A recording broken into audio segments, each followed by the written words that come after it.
Chapter 1. Educating Huck.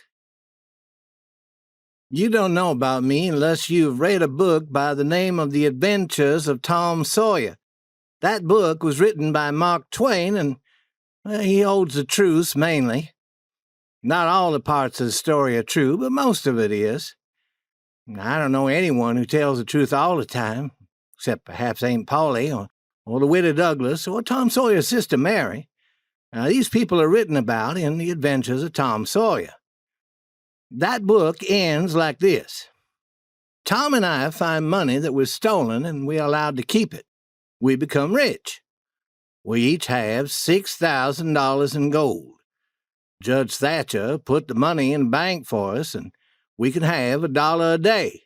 That is more money than a person can know how to spend. The widow Douglas took me into her home to live, but I did not enjoy living in a nice house. I put on my old clothes and ran away and was free and happy. But Tom Sawyer found me and said that if I wanted to join his club and be friends, I would have to return to live with the widow. For this reason, I returned to live with her. The widow cried over me and gave me new clothes to wear, but I hated those new clothes. I felt too warm in them. I could not move my arms and legs freely. When supper was being served, the widow always rang a bell, and I had to come quickly. I was happier when I could eat whenever I chose to, though this meant I had to make meals of the bits of food other people had thrown away. When I asked permission to smoke, the widow said no. She thought that smoking was a dirty habit and told me that I must not smoke. Her sister, Miss Watson, a woman who had never married and who had no children of her own, came to live with her. She thought that she could change me and make me a better person by educating me and teaching me to spell. She worked with me for an hour until the widow made her stop. Miss Watson complained about everything I did. "Don't put your feet up there, Huckleberry. Sit straight in your chair. Why can't you improve the way you act? Don't be so disrespectful to those who are trying to correct you." Then, when she told me about hell and said that it was where bad people go when they die, I said that I wished I was there already. She got angry when I said that, but I didn't intend to make her angry. All I wanted was a change. I wanted to go somewhere, anywhere. I didn't care where it was. Hell had to be better than the life I was forced to live. Miss Watson said that it was sinful to talk that way. She lived in a way that would allow her to go to heaven when she died. Well, I could see no advantage in going to heaven if she was going to be there, so I decided that I wouldn't try for it. But I never said so because that would only make more trouble.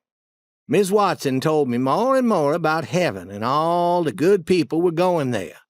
They would do nothing all day but sing and sing forever. I didn't think much of such a place, but I didn't say so. I asked her if she thought Tom Sawyer would go there, and she said, "No, never." I was glad to hear that because I wanted to be where Tom Sawyer was going to be.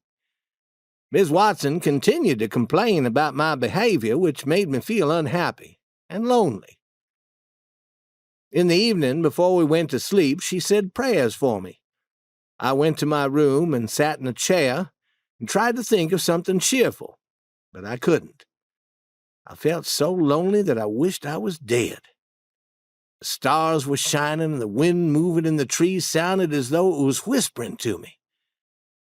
I couldn't understand what the wind was saying. Far away in the trees, I heard the kind of sound that a ghost makes when it wants to tell about something but can't make itself understood. I became so sad and frightened that I wished I had some company. Then a small bug walked on my hand. I shook it off. The bug fell against my candle and burned completely. I didn't need anyone to tell me that this was a bad sign which would bring me bad luck. To try to change my luck, I stood up and turned around 3 times and made a cross on my chest each time. Then I tied a thread around some of my hair. But I didn't really think that it would change my luck. I didn't know of any way to change the bad luck that comes from killing a small bug. I sat down again, feeling very frightened. The house was very quiet. Everyone was asleep. Far away, I heard a clock go boom, boom, boom, 12 times. Midnight. Then all was quiet again. Soon I heard a quiet meow, meow outside my window. I answered, meow, meow, as quietly as I could. Then I climbed out of my window and onto the porch roof. From the roof I jumped to the ground and walked slowly among the trees. There was Tom Sawyer waiting for me.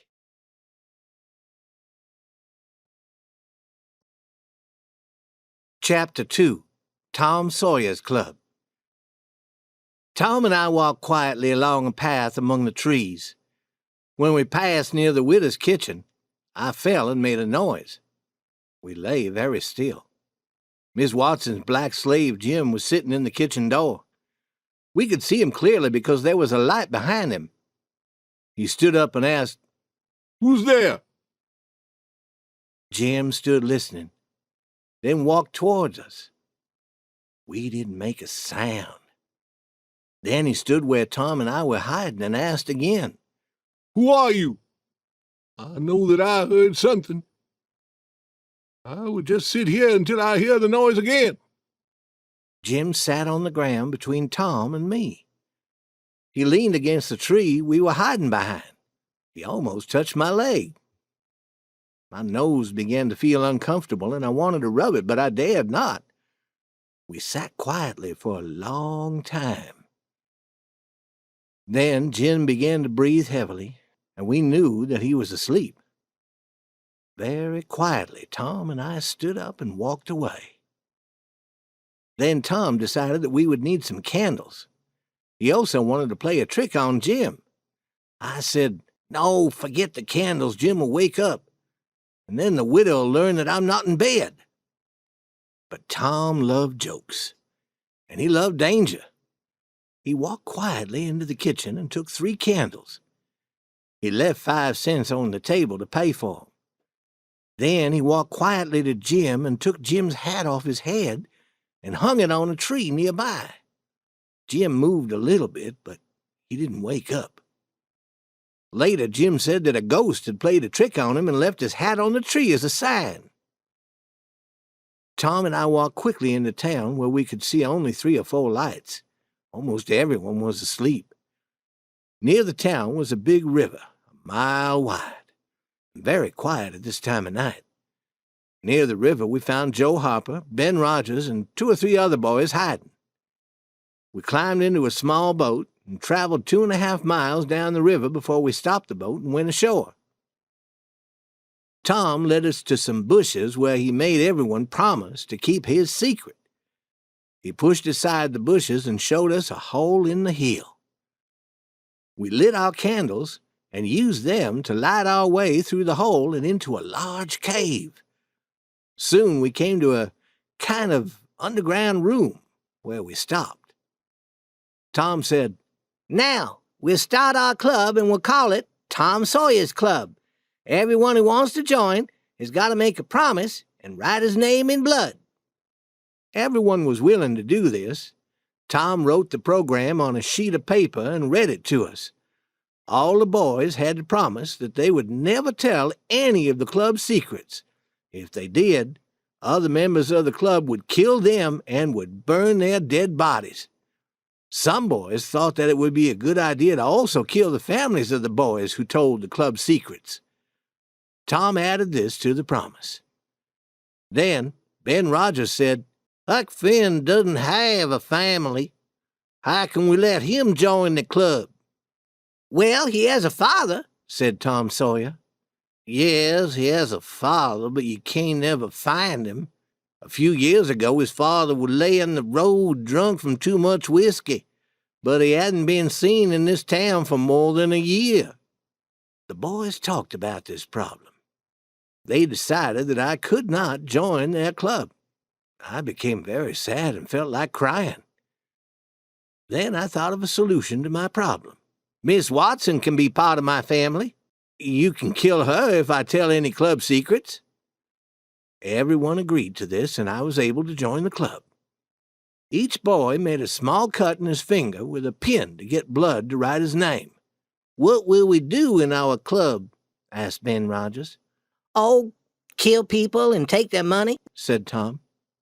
"Must we always kill people?" "Oh, certainly. Killing is what they do in all the stories that I read," said Tom. "We have to act just like they do in books. People who wrote the books knew the correct way to do things." When that was decided, Tommy Barnes said that he wanted to go home. We said that we would go home and meet again the following week. At that time, we would plan whom we would steal money from and kill. When I got home, I climbed up onto the porch roof and in through my window. My new clothes were wet and dirty with mud, and I was very tired.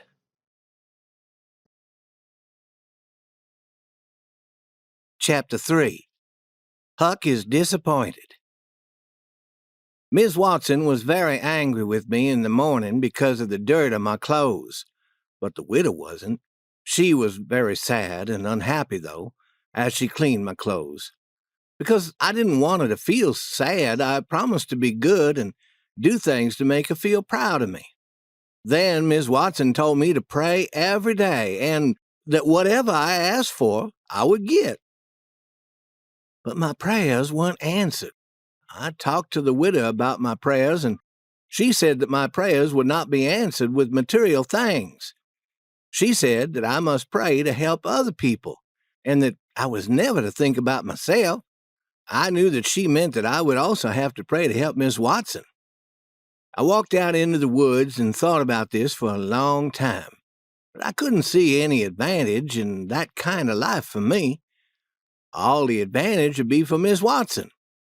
I decided not to worry about praying and being good anymore. Pap hadn't been seen by anyone during the previous year, and that was fine with me. I didn't want to see him again. When he wasn't drunk and could catch me, he would beat me, though I tried to hide from him whenever he came to our town of St. Petersburg. Some people told me that he was found drowned in the Mississippi River about 12 miles from town. They assumed it was Pap because the drowned man was his size and was wearing torn clothes and had unusually long hair. Not much was left of his face because the body had been in the water a long time. They said that the body was floating on its back in the water. I knew that the body wouldn't have been Pap because a drowned man doesn't float on his back. He floats on his face. The body had been that of a woman dressed in men's clothing. They buried the body before I got to see it, but I was frightened knowing that Pap might soon return to find me. The boys in Tom Sawyer's club came together for meetings, but we didn't really steal money or kill anyone. We only imagined that we were killing people and taking their money. Tom Sawyer did a lot of fancy talking, but the rest of us did very little. After a while, I tired of this game. I told Tom Sawyer that I didn't find the game fun. He said that it was because I had no imagination. He said that if I read more books, I would know of many famous people who had good imaginations like his. Chapter 4. Huck and the Judge. 3 or 4 months passed, and winter arrived. I went to school almost every day and was learning to read and write and spell. The teacher was also trying to teach me mathematics, but I knew even if I studied forever, I would never learn mathematics. At the beginning, I hated school very much, but after a while, I hated it less. Whenever I began to hate school, I simply stayed away a few days. The teacher would beat me when I returned, but the beatings didn't trouble me. I'd become accustomed to living in a proper house with the widow and sleeping in a proper bed. The widow said that I would become a good boy if I continued to study and to improve my character, and that she was no longer unhappy with me. My life seemed to be improving. Then one morning, while I was eating breakfast, I poured some salt on the table. It was an accident. I knew that it was bad luck to accidentally pour salt, and that the only way to get rid of the bad luck was to throw some salt over my left shoulder. But Miss Watson stopped my hand and shouted, "Take your hands away from that salt, Huckleberry! You've already made the table dirty. Don't make it dirtier." I knew that I couldn't stop the bad luck. It would follow me always. I quickly left the table and ran out of the house. I was worried and frightened. I knew that something bad was going to happen to me, but I didn't know where or when it would happen.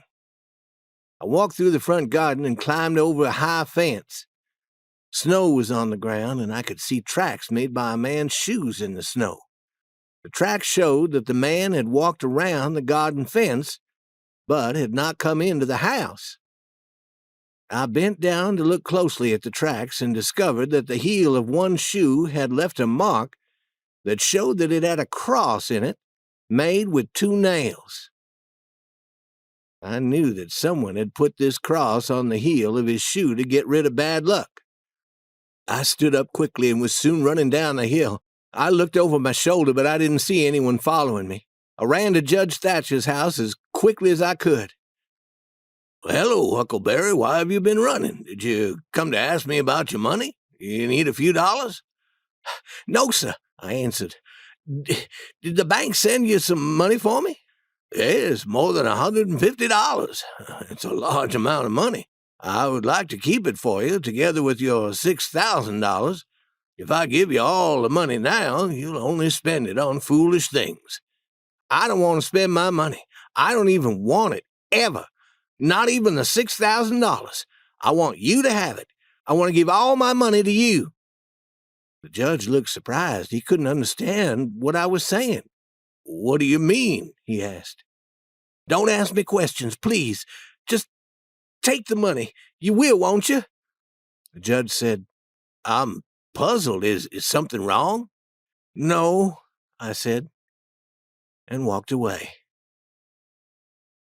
Miss Watson's black slave, Jim, had a large hairball that had been taken from the stomach of an ox.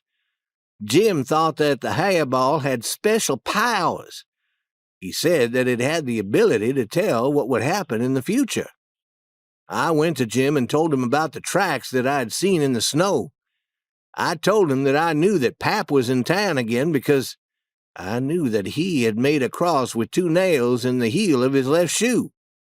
I wanted to know what Pap was planning to do. Would he stay in St. Petersburg a long time? Jim took his hairball and said some words over it. Then he held it up and dropped it on the floor. The hairball rolled a short distance. Jim did this several times, but the hairball acted the same each time. Jim put his ear against it and listened, but he heard nothing. He said that the hairball would not talk unless I gave him some money. I gave Jim 25 cents, and he put the money under the hairball.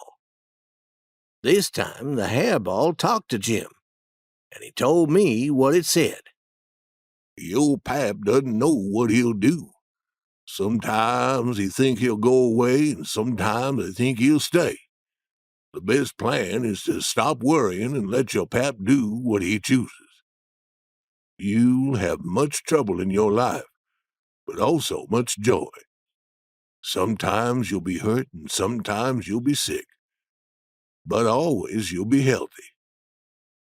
I returned to the widow's house that night. When I took my lighted candle and went up the stairs to my room, Pap was sitting there.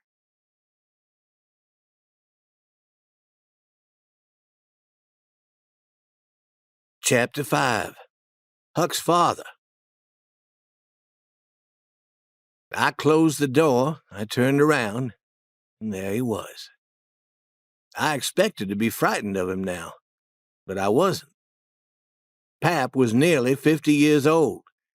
His black hair was long and uncombed and dirty. He had allowed hair to grow on his face, and where his skin showed, the skin was a sickly white. Just looking at the ugly white skin made me feel sick. His clothes, dirty and torn. His feet showed through large holes in his shoes.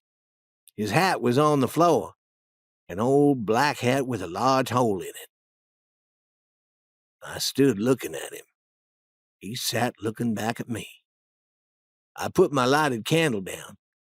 I noticed that the window was open. That's how he had come into the room. Clean clothes, new shoes. You think highly of yourself, don't you? He sneered. Maybe I do, and maybe I don't, I answered. Don't talk to me in that tone. You've changed in many ways since I've been away. I don't like these changes. I heard that you go to school. You think you're better than your father 'cause he can't read and write. Who gave you permission to go to school? Answer me! The widow gave me permission. She told me to go to school. Widow? Who gave the widow permission to tell my son how to live? She's not part of your family. She has no authority to tell you anything. You stop going to school. I'm your father, and I don't want you to be better educated than I am. I don't want to find you at that school again. Your mother couldn't read, and she couldn't write before she died. No members of your family could read or write before they died. And I don't want you to be better than the other family members. If I see you near the school again, I'll beat you. He sat there looking angry. I see that you're now living in a proper house and wearing fancy clothes. You have a good bed to sleep in while your father sleeps outside on the ground. People tell me that you're rich. People lie to you. Be careful what you say to me. I've been in this town for 2 days, and all the people tell me how rich you are. I heard about your money when I was far away down the river. That's why I'm here. I want your money. I want you to get it for me tomorrow. I don't have any money. You're telling a lie. Judge Thatcher has your money. Get the money from him. I want it. I don't have any money. Please believe me. Ask Judge Thatcher. He'll tell you that I have no money. I'll ask him tomorrow. I'll force him to give me your money. How much money do you have in your pocket? I have only $1, and I want to give it to you. I don't care why you want it. Give it to me now. Pap took the $1 and said that he was going into town to buy whiskey. And then he climbed out the open window and onto the porch roof. I heard him jump to the ground. The next day, Pap was drunk and went to Judge Thatcher's house. He tried to force the judge to give him my money, but the judge refused. Then Pap told Judge Thatcher that he would make the law force him. The judge and the widow went to court and tried to force the law to take me away from Pap and allow me to live with one of them. A new judge who did not know Pap had arrived at the court. The new judge said that the court must not separate a child from his father. So the widow and Judge Thatcher didn't succeed in their plan.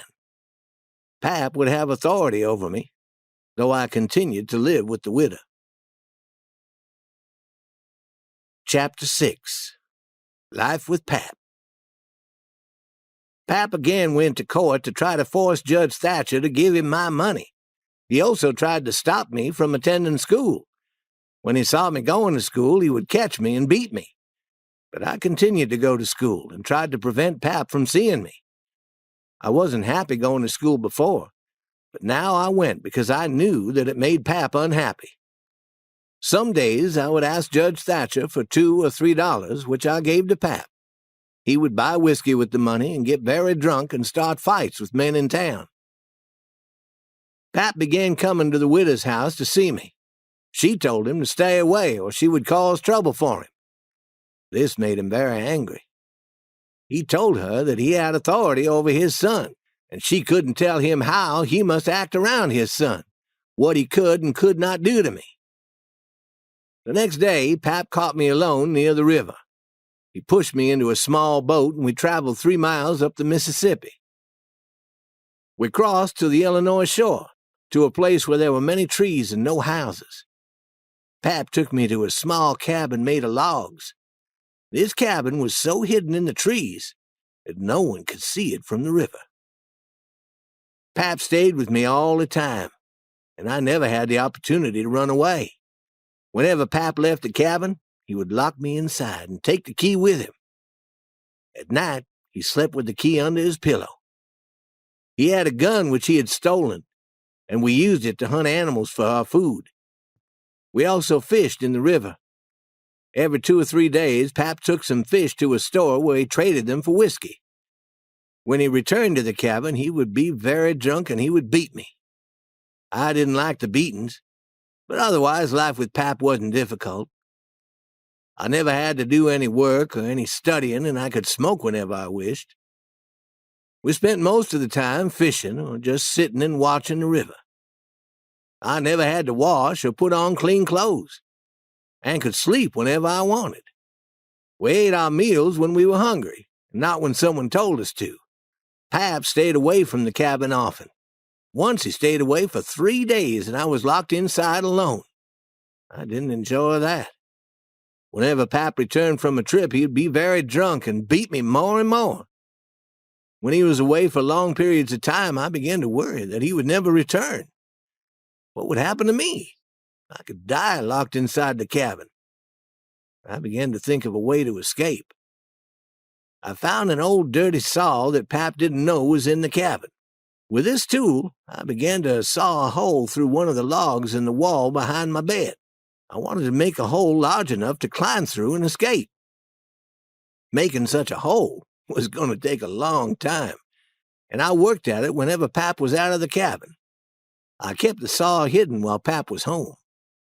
When Pap would leave, I pushed the bed away from the wall and sawed at the log. When I heard him returning, I hid the saw and pushed the bed back to its normal position. Pap never knew about the hole that I was making. One day, Pap returned from a trip to the store feeling very angry. He began to shout and knock furniture to the floor. His lawyer had told him that he would never be able to force Judge Thatcher to give him the money. He also said that he heard that the widow Douglas was again asking the court to take me away from him, and this time the lawyer thought that the widow would succeed. I knew that I did not want to return to living with the widow. I could never return to living in a proper house and going to school. I had become accustomed to the type of life that Pap and I lived, and I didn't want to change again. Pap said that he would never allow the courts to take me away from him. He would hide me in another cabin 6 or 7 miles away, and no one would ever find me. I began to worry. I knew that I had to escape before we moved out of our present cabin. Pap told me to go to his boat and bring the food and whiskey that he had bought at the store. I carried one heavy load into the cabin and returned for a second. I sat by the boat and thought about my problem. Where would I go once I escaped from the cabin? I began to make a plan. I would take Pap's gun and walk through the forest as far as I could go. I would walk mostly at night and hunt animals for food. I would travel far away, and neither Pap nor the widow would find me again. If Pap drank a bottle of whiskey and got very drunk, I would complete the job of sawing through the log and could leave tonight. That was my plan. I finished unloading the boat and carried the last of Pap's things to the cabin. It was beginning to get dark, and Pap was very angry because I had taken a very long time to unload the boat. He shouted at me to cook his supper. Then he drank some whiskey and began to shout about the government. I hate the government. I hate its laws. The law wants to take my son away from me, my very own son. I had all the trouble and all the worry and all the expense of raising him, and now the government wants to take him away from me. Now that my son is old enough to work and give me money, the government wants to take that son away from me. The law and the courts helped Judge Thatcher to keep my son's money. I could be a rich man if the law would force Judge Thatcher to give me the $6,000. I have to live in his dirty cabin and wear old torn clothes and eat food the pigs will not eat, all because the government won't force Judge Thatcher to give me my son's money. Pap continued to shout about the government and the wrongs that it had done to him. Finally, he ate the supper that I prepared and drank some more whiskey. I expected him to be very drunk and asleep soon. Then I would steal his key and unlock the door and run away. Pop drank almost a complete bottle of whiskey, but he didn't go to sleep. He shouted and threw furniture against the walls and made many loud noises like those an animal makes. But he didn't sleep. It was late at night. I became very tired. I could no longer keep awake myself. I don't know how long I slept, but suddenly I heard a loud scream and was awake. Pap looked wild and was running around the cabin shouting about poisonous snakes that were attempting to kill him. He was having a dream, but I'd never seen him act this wild before. "Take the snakes off of me! Take them off! They're biting my neck!" Pap screamed and threw chairs against the wall and knocked down the table. He ran around the room waving his knife in the air and threatening to kill me. He held on to my jacket and would have killed me with his knife, but I slipped out of the jacket and ran away before his knife cut me. Finally, he was too tired to move. He took a blanket and wrapped it around himself and lay on the floor. He would cry quietly, then shout, then would cry again. I had many bad experiences with him in the past, but nothing had ever been as bad as this. He finally said that he was too tired to chase me anymore. He would sleep, then he would kill me in the morning when he felt stronger. I knew I had to protect myself. When Pap was asleep, I took his gun and sat with it in my arms. I would shoot Pap if he awakened and threatened me with his knife again. I didn't sleep again that night. Chapter 7.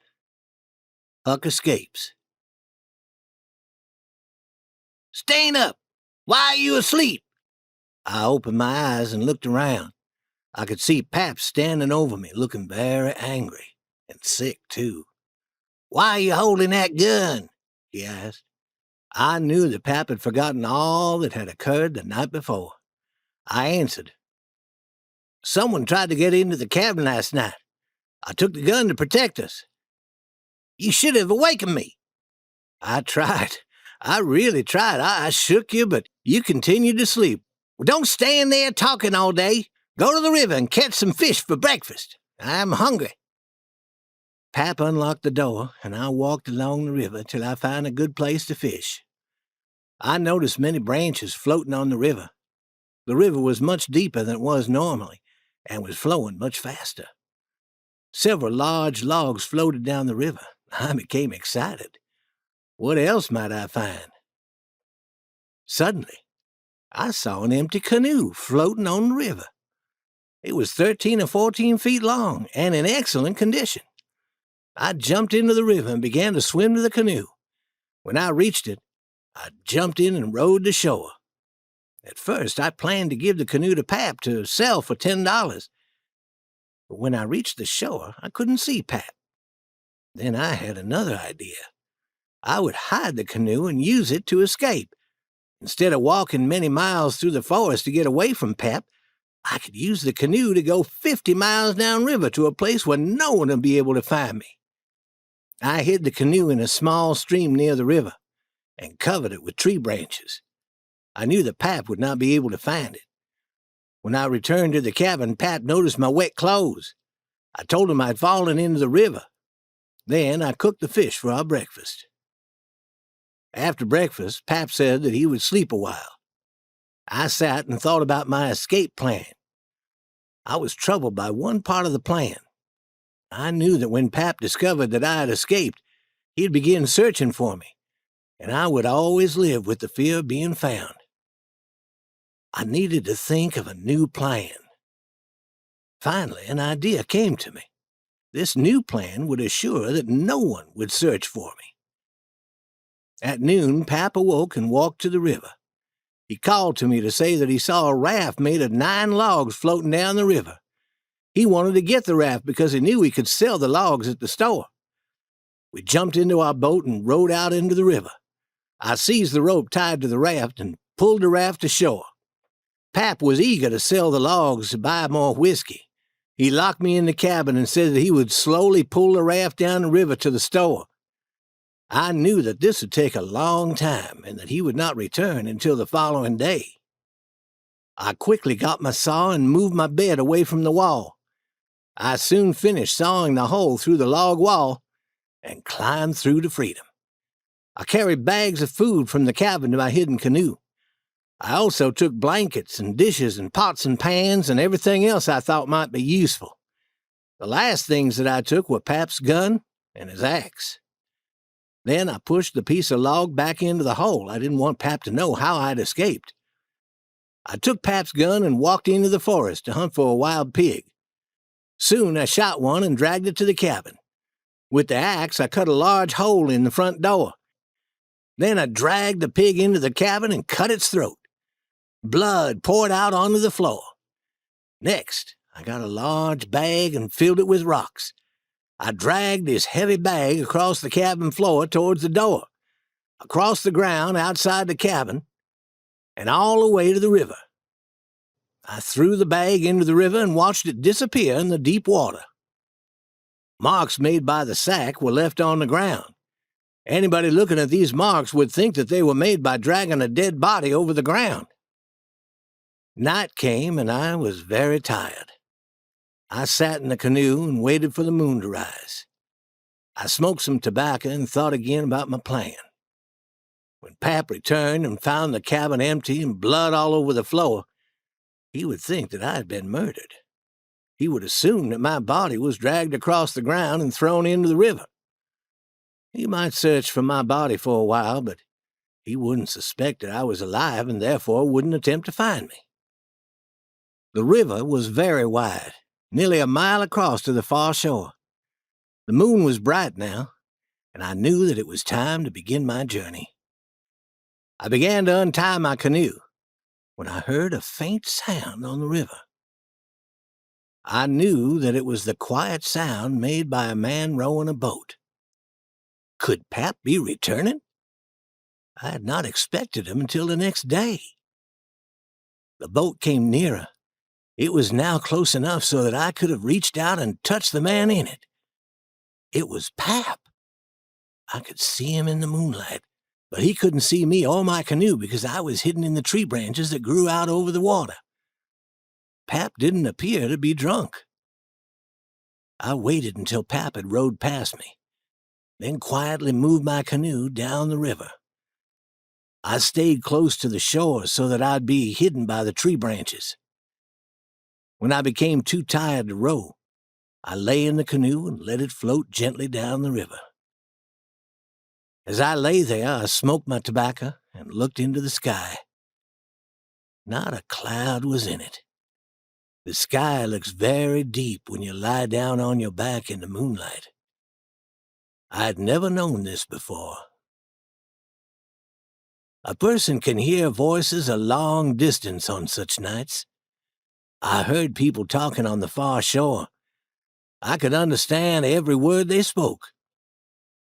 I heard one man say that it was 3 o'clock in the morning. Daylight would come soon. As my canoe floated further down the river with the current, the men's voices became faint. Then, all was quiet again. I sat up and could see Jackson's Island far ahead of me. It was in the middle of the river, large and dark, and with many trees growing on it. There were no lights on the island and no signs that anyone lived on it. That's where I planned to live.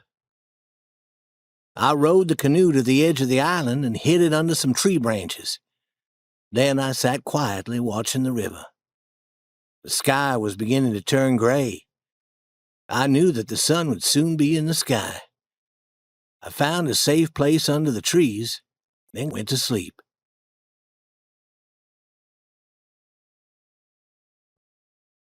Chapter 8.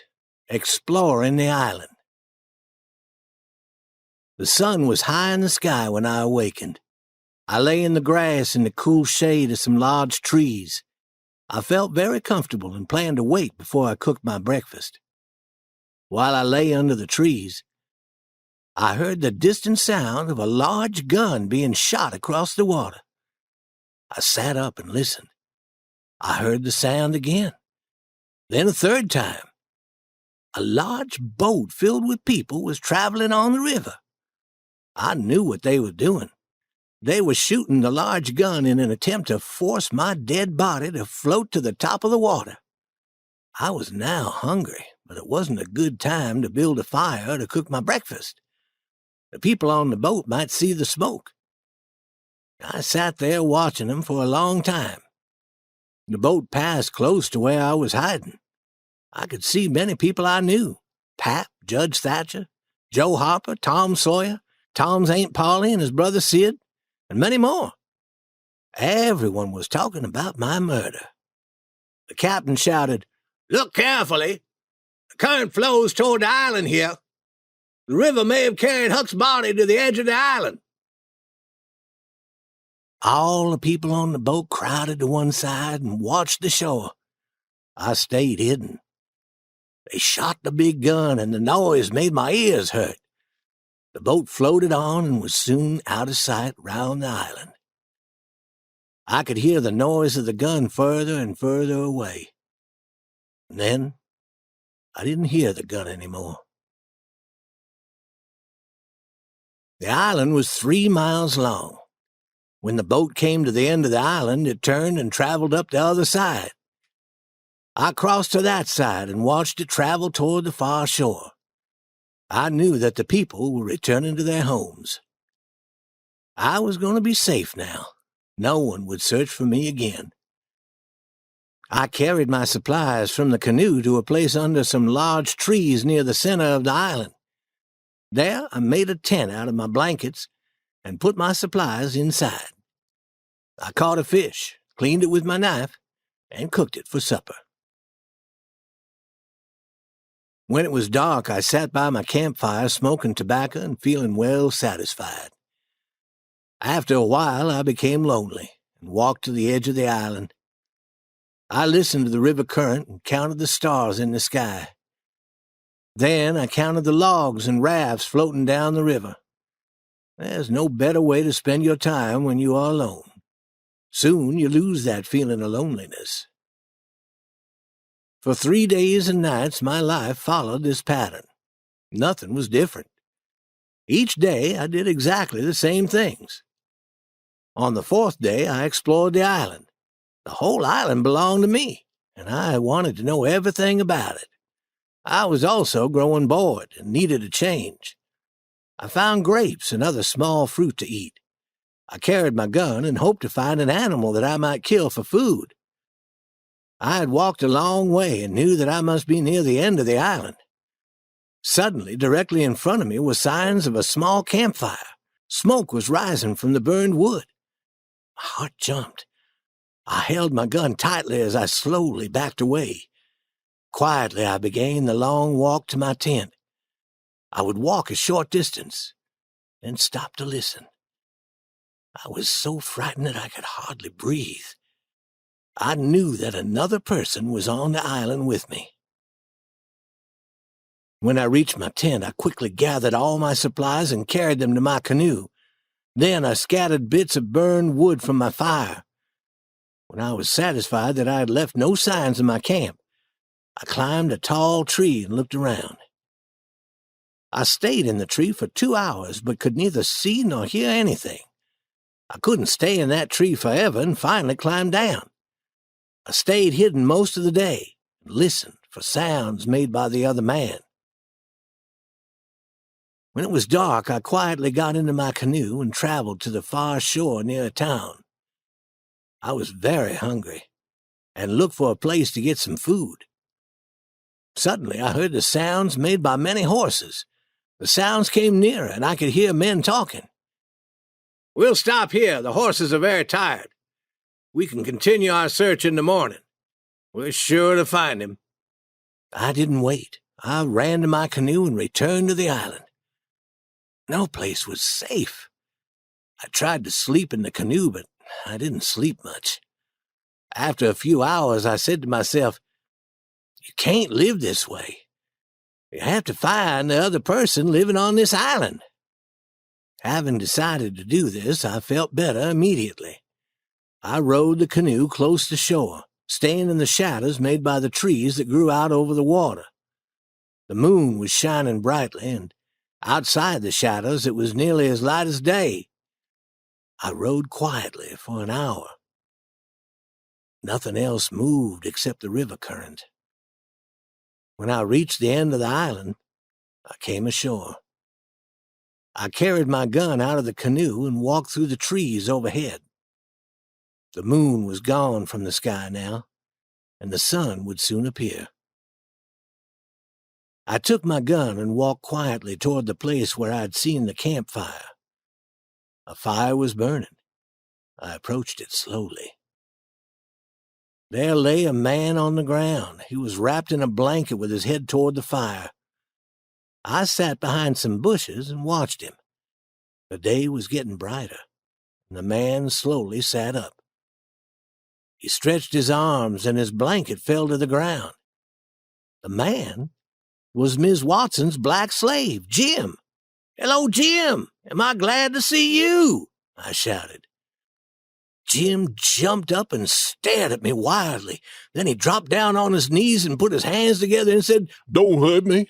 Don't. I've never done you harm. I've always liked ghosts and did what I could for them. Get back into the river where you belong." I quickly made him understand that I was not a ghost and I was not dead. I was very happy to see Jim. I wasn't lonely now.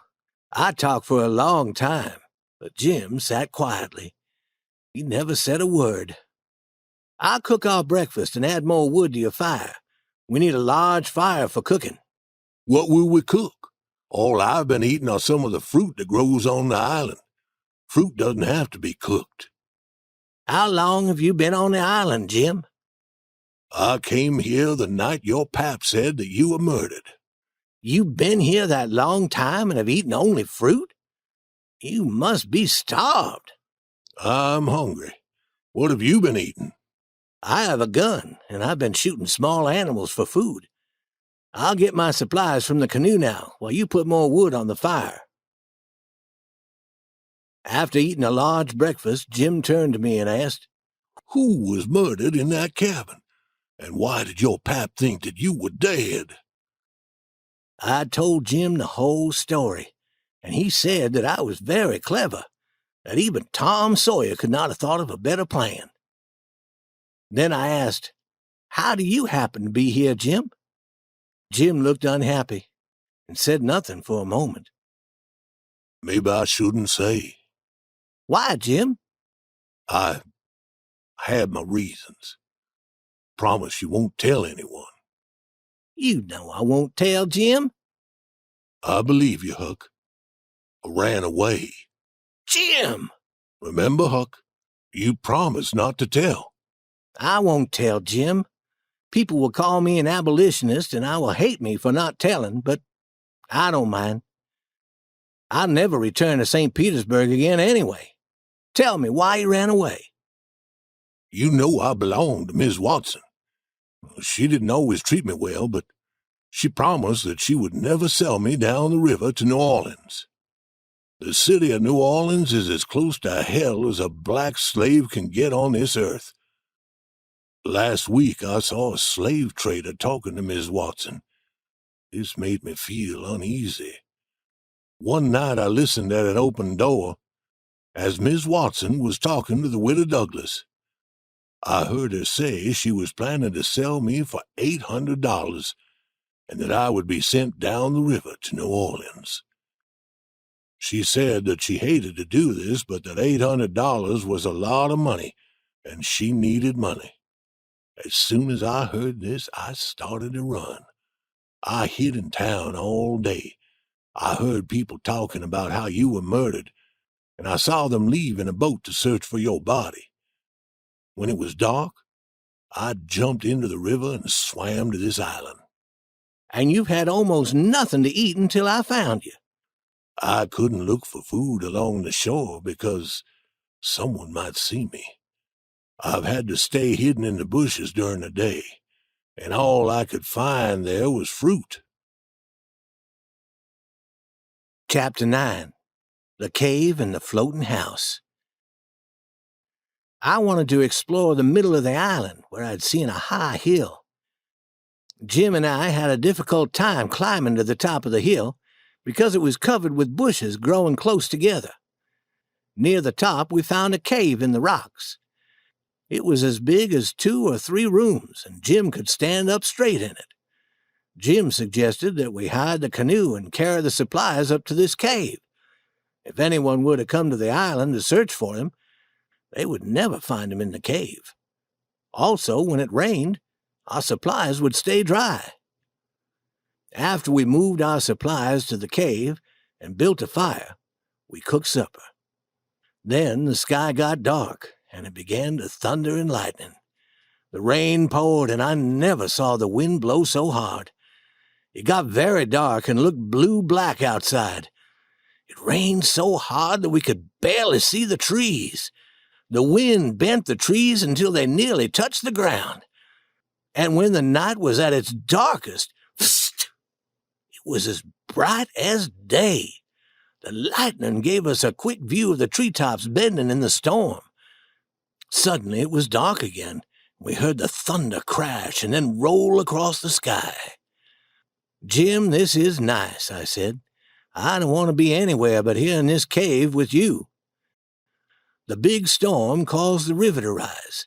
The next day we saw that the low places on the island were flooded.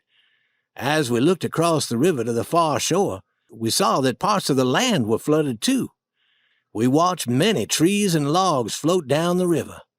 And one lucky night we caught a section of a log raft, a very nice raft, 12 feet wide and 16 feet long, with a solid level floor. Another night, just before sunrise, we saw a complete house float down the river. We rowed out to the house and climbed in through the window. We could see a bed, a table, and 2 old chairs and clothes hanging against the wall. There was something lying on the floor in the far corner that looked like a man. Jim called, "Hello!" but the man didn't move.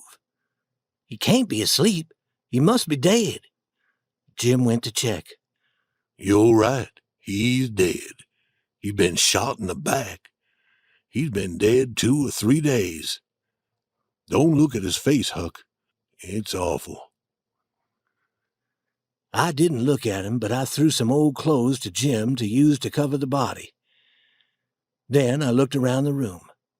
There were 2 dirty dresses and a woman's hat, and some men's clothing, too.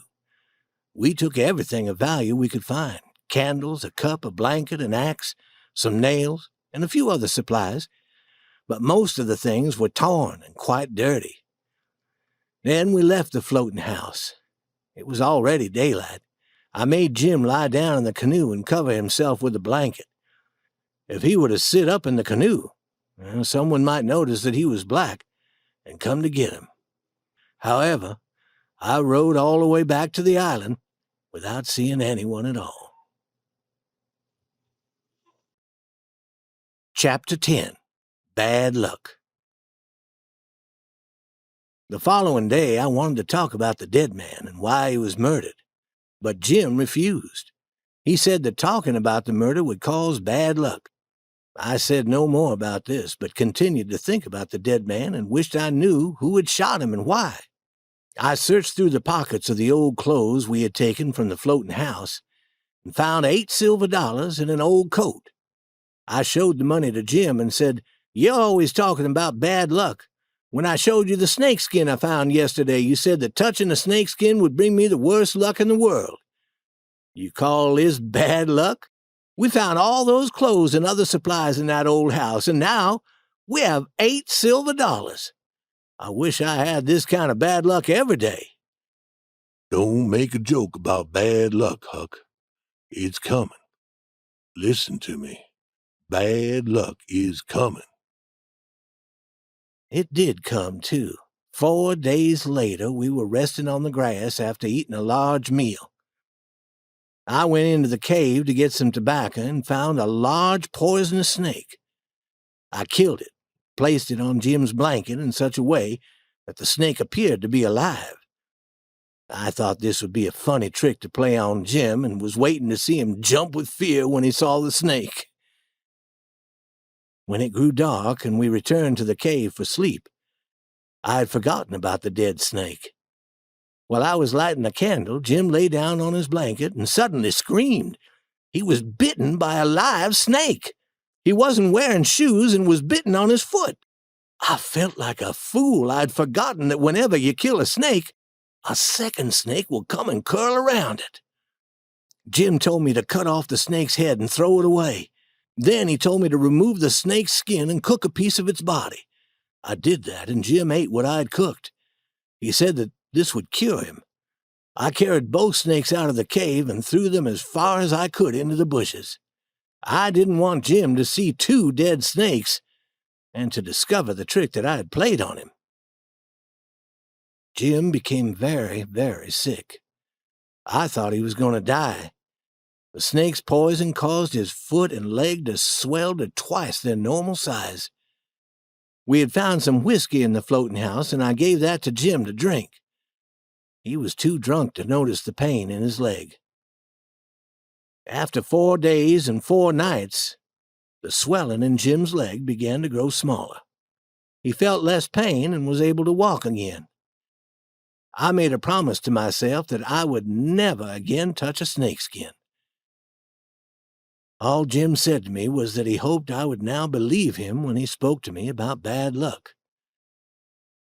When Jim was no longer sick and I didn't have to care for him, I began to get bored. I was curious about what was happening in St. Petersburg. What were they talking about? People continued to talk about me? I told Jim that I wanted to return to the town for a day or 2. Jim liked the idea, but said that I would have to go when it was dark and that I had to be careful. He said that no one would recognize me if I dressed up like a girl, and I agreed. I rolled up my trousers and put on a girl's dress and hat that we had found in the floating house. All day I practiced acting like a girl until I could do it quite well. When it grew dark, I went in the canoe to the shore near the far end of town. I saw a light in a small cabin that had been empty for years. I looked in the window and saw a woman that I did not know. She was a stranger in this town, which was lucky for me. I began to worry the people who knew me would recognize me, even though I was dressed like a girl. I decided that this woman would be able to tell me all I wanted to know about what was being said in the town. I knocked on the door and tried to remember that I was a girl. Chapter 11. Huck as Sarah Williams. "Come in," said the woman, and I did. "Sit down." I sat in a chair while she looked at me with shiny eyes and said, "What's your name?" "Sarah Williams." "Where do you live? In this town?" "No, I live in Hookerville, 7 miles down the river. I've walked from there, and I'm tired. My mother's sick and has no money, and I've come to tell my uncle, Abner Moore. He lives in this town, but I've never visited him. Do you know him?" "No, but I don't know everyone yet. I've lived here only 2 weeks. It's dark outside now, and your uncle must live in the other end of town, since I know the people who live nearby. I don't think that it will be safe for you to look for your uncle's house in the dark. My husband will be home soon, and he can help you." "I won't need help. I'm not afraid of the dark." "Then you must not have heard about the murder." And she told me all about how Huck Finn had been killed and his murderer had not been caught. "Who do people think did the killing?" I asked. "Most people thought his pap murdered him. At least that's what they thought at first. But then they changed their minds. Now they say he was murdered by a runaway slave named Jim. He ran away the very night that Huck Finn was killed. A large reward, $300, will be paid to anyone who catches Jim. A reward of $200 will be paid to anyone who finds Huck's father. He had come to town the morning after the murder and told about it. Then he went out on a boat with many others to search for Huck's body. The next day, he went to Judge Thatcher to get some of Huck's money. He said that he needed the money to search for Jim." The last time he was seen, he was very drunk and walking with two strangers. No one has heard from him since then. Some people think that he killed Huck for the money, and that he'll return in a few weeks and demand what's left of the $6,000 from Judge Thatcher. Why are they searching for Jim?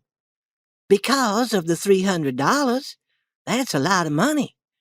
Some people think that Jim hasn't gone very far. I was asking some neighbors about Jackson's Island out in the river. They told me that no one lives there. Yet I know that I saw smoke from a campfire on the island 2 or 3 times recently. I think that's where Jim is hiding. I spoke to my husband about the smoke, and he's going over to Jackson's Island to search for Jim. I became so worried that I couldn't sit still, and I had to do something with my hands. I took a needle off a table and began to thread it. My hands were shaking, and I had trouble threading the needle. The woman stopped talking and stared at me. I quickly put down the needle and thread and said, $300 is a lot of money. I wish that my mother could get it. Is your husband going to the island tonight? Oh, yes. He went to get a friend to go with him. They want to borrow a boat and another gun. They'll leave tonight. They could see better if they waited until daylight. Yes, and Jim will be able to see better, too. After midnight, he'll be asleep. They can find his campfire easily in the dark. I didn't think of that. The woman looked at me in a curious way. I felt very uncomfortable. Next, she asked me, What did you say your name was? Mary Williams. I was afraid to look in the woman's face. Had I said Mary before, or had I said Sarah? Dear, I thought you said your name was Sarah when you first came into the house. Oh, I did. My name is Sarah Mary Williams. Some people call me Sarah, and some call me Mary. Is that the truth? Yes. I was feeling a little better, but I wished I could leave. The woman quickly changed the subject and started telling me about the problems caused by rats in their house. I could see a rat stick out its nose out of a hole as she talked. She kept some rocks on a table to throw rocks at the rats. She asked me to do it for her. I threw one rock and hit the rat's hole, but the rat had disappeared. Watch for other rats. Here's another rock to throw when you see one. And she dropped the rock into the skirt of my dress. I quickly brought my legs together to catch the rock. After a few minutes, the woman looked straight into my face and said, Tell me, what's your real name? Who are you? What? What's your real name? Is it Bill or Tom or Bob?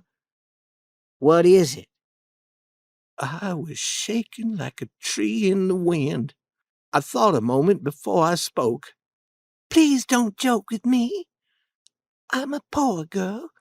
If I'm causing you a problem, I'll leave. No, you won't. Sit down and stay where you are. I am not going to hurt you. Just tell me your secret. I won't tell anyone, trust me. I'll help you. My husband will help you too.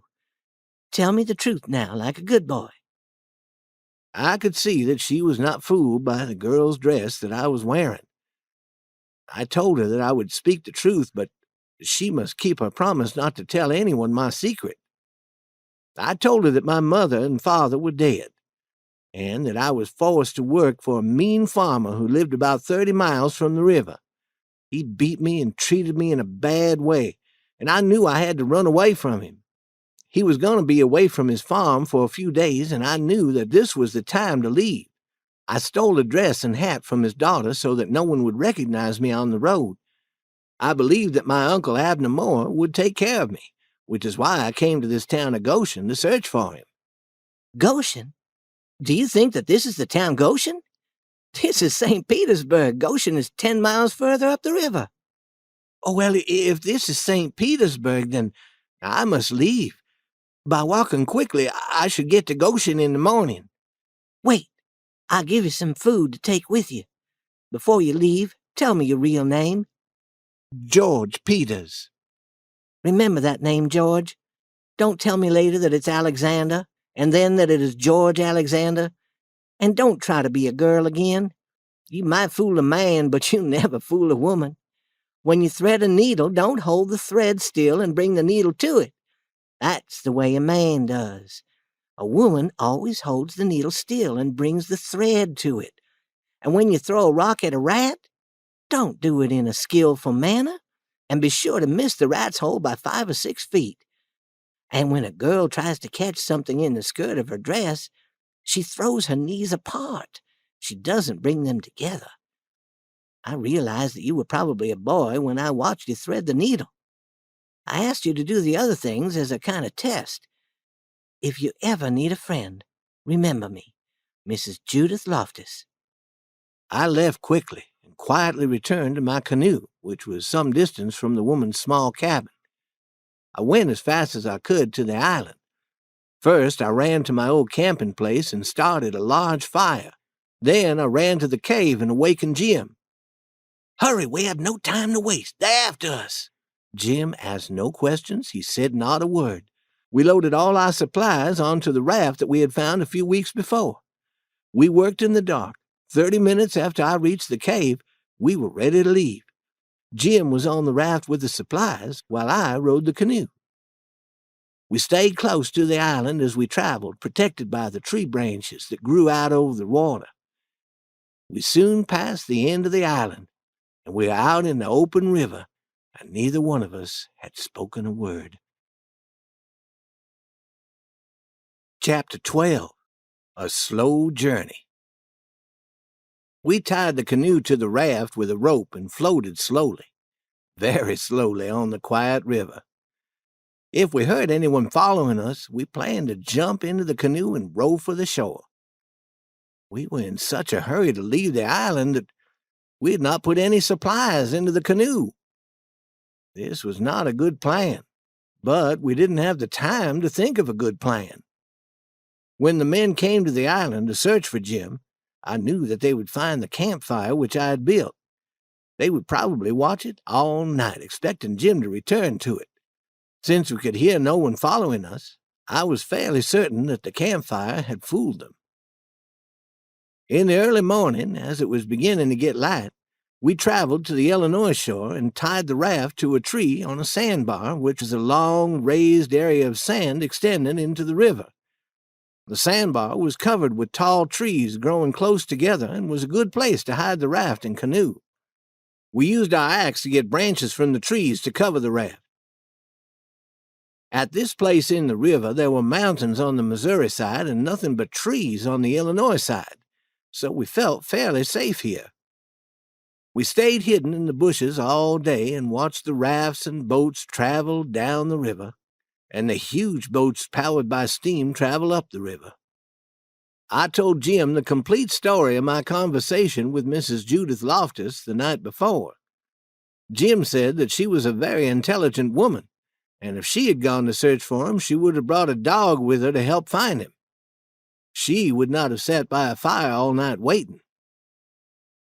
Toward evening, we saw no boats on the river. All was quiet.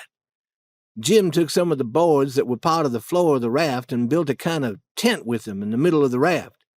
This tent would protect us when it rained and would be a good place to store our supplies. We put a layer of dirt 5 or 6 inches deep within a frame in the middle of the tent. We would be able to build a fire there on cold, rainy days. The second night, we traveled for 7 or 8 hours with a current that was moving fairly fast. We fished and talked and then went swimming whenever we felt sleepy. We were filled with wonder and a new respect for nature as we floated down the big, quiet river. We lay on our backs, looking up at the stars and talking quietly. We didn't laugh often, and then only a quiet kind of laugh. We had very nice weather and no problems that first night, or the next, or the one after that. Each night we traveled past towns. Some of them were on top of high black hills. We could see no houses, just lights. The fifth night we passed the large city of St. Louis, and the whole world seemed suddenly one big light. In my small town, people would say that 20,000 or 30,000 people lived in St. Louis, but I never believed them until I saw that wonderful spread of lights at 2 o'clock on that quiet morning. There wasn't a sound. Everyone was asleep. Each night I would go ashore and buy a small amount of food. Sometimes I would take a chicken or some vegetables from a farmer's garden. Pap always called this borrowing, and said that this should not be called stealing if you plan to return the chicken or vegetables at some later time. Widow Douglas said that it was just plain stealing and should not be called anything else, and that no well-mannered person would ever steal. Jim said that Pap was partly correct and that the widow was partly correct, and that the best plan was to promise not to borrow certain vegetables or fruit, but that there would be no harm in continuing to borrow the others. So we promised ourselves that we would not borrow any of the fruit that wasn't ripe at this time of year. We both felt better immediately. Our 10th night on the river, we had a big storm after midnight with much thunder and lightning. The rain poured down heavily. We stayed inside our tent, and no one guided the raft. In the bright light of a flash of lightning, we suddenly saw a large boat crashed on some rocks. We were floating straight toward the boat. The flashes of lightning allowed me to see quite clearly now. The boat was leaning over with much of it under the water. I was excited at the thought of exploring this mysterious boat, but Jim said no. He was certain that a man would be on the boat to protect the supplies it carried. What's there to protect? Most of the boat is underwater. Who would remain on a boat in that condition in a storm like this? At any moment, the boat might break apart and disappear. Jim couldn't answer that argument and didn't try. But I continued. We might find some good supplies that we could use. Boat captains are rich and always travel with the best supplies.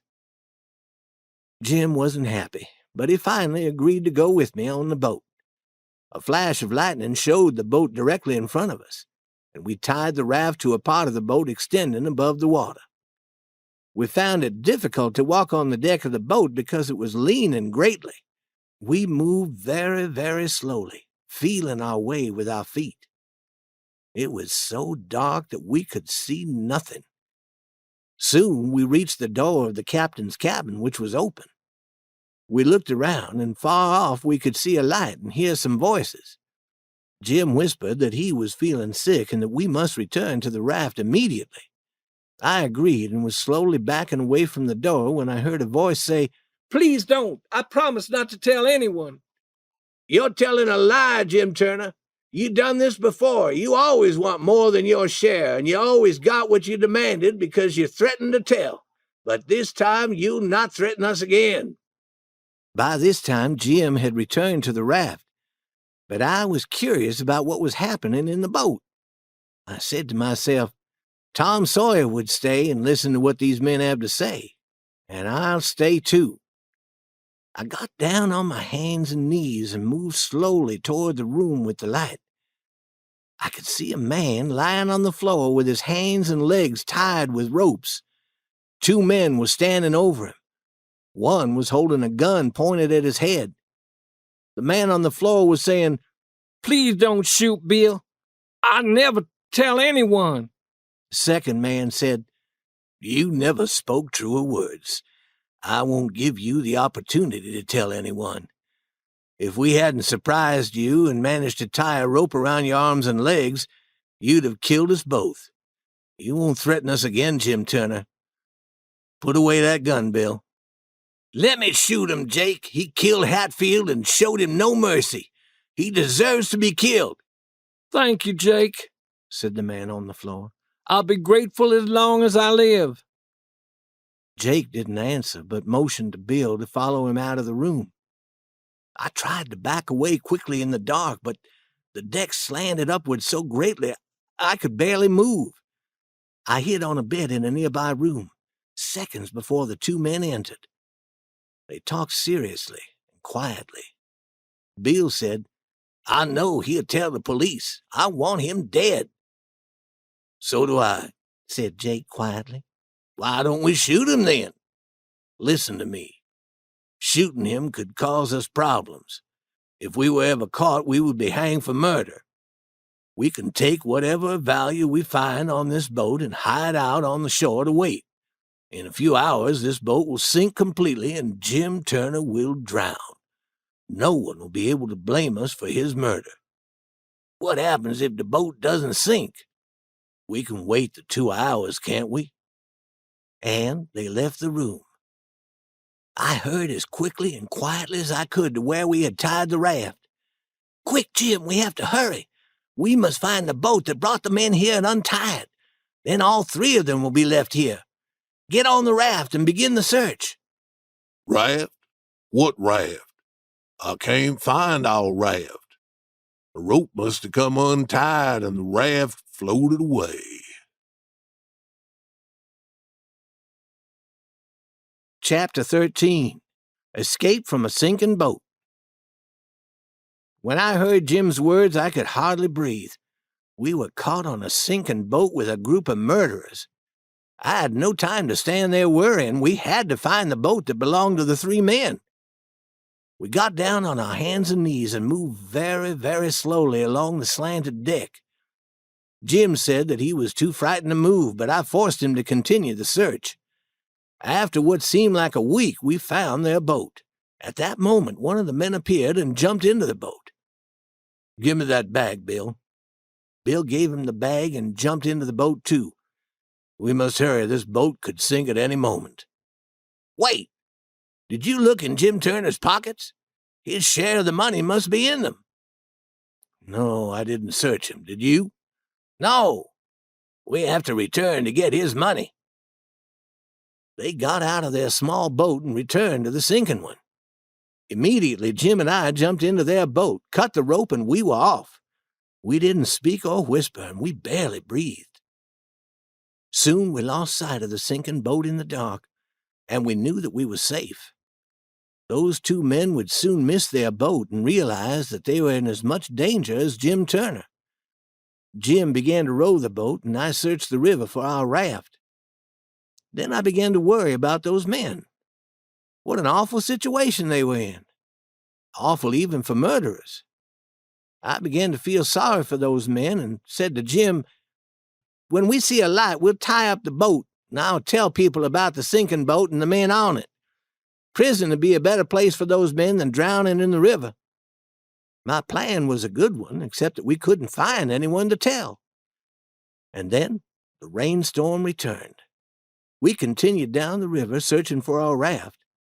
After a while, a flash of lightning revealed a large, dark object ahead, and we rowed toward it. We had found our raft, and we were happy to climb onto it again.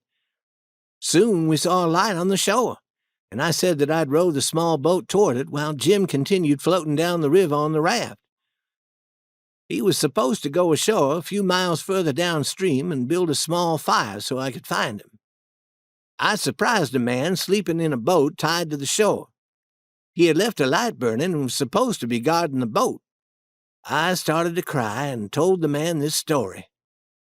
"My father and mother and sister are in trouble. If you go to them—" "Where? Where are they?" "On a sinking boat up the river." "Are they on a boat named the Walter Scott? That's the only sinking boat that I know on the river." "Yes, that's where they are." I began to cry again. "Can you help them? My uncle lives in this town, and I know he'll pay you for your work." "I'll hurry and find some men to help me, and then we'll get your family off that boat. Are you certain that your uncle will pay?"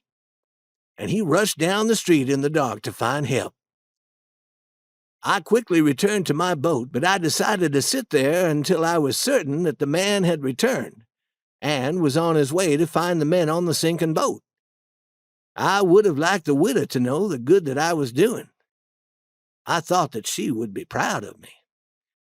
Suddenly, in the dark, I saw a black mass float slowly, silently down the river. I began to tremble and my stomach felt sick. What I was seeing was the very top of the sinking boat. Nearly all of the boat was beneath the water.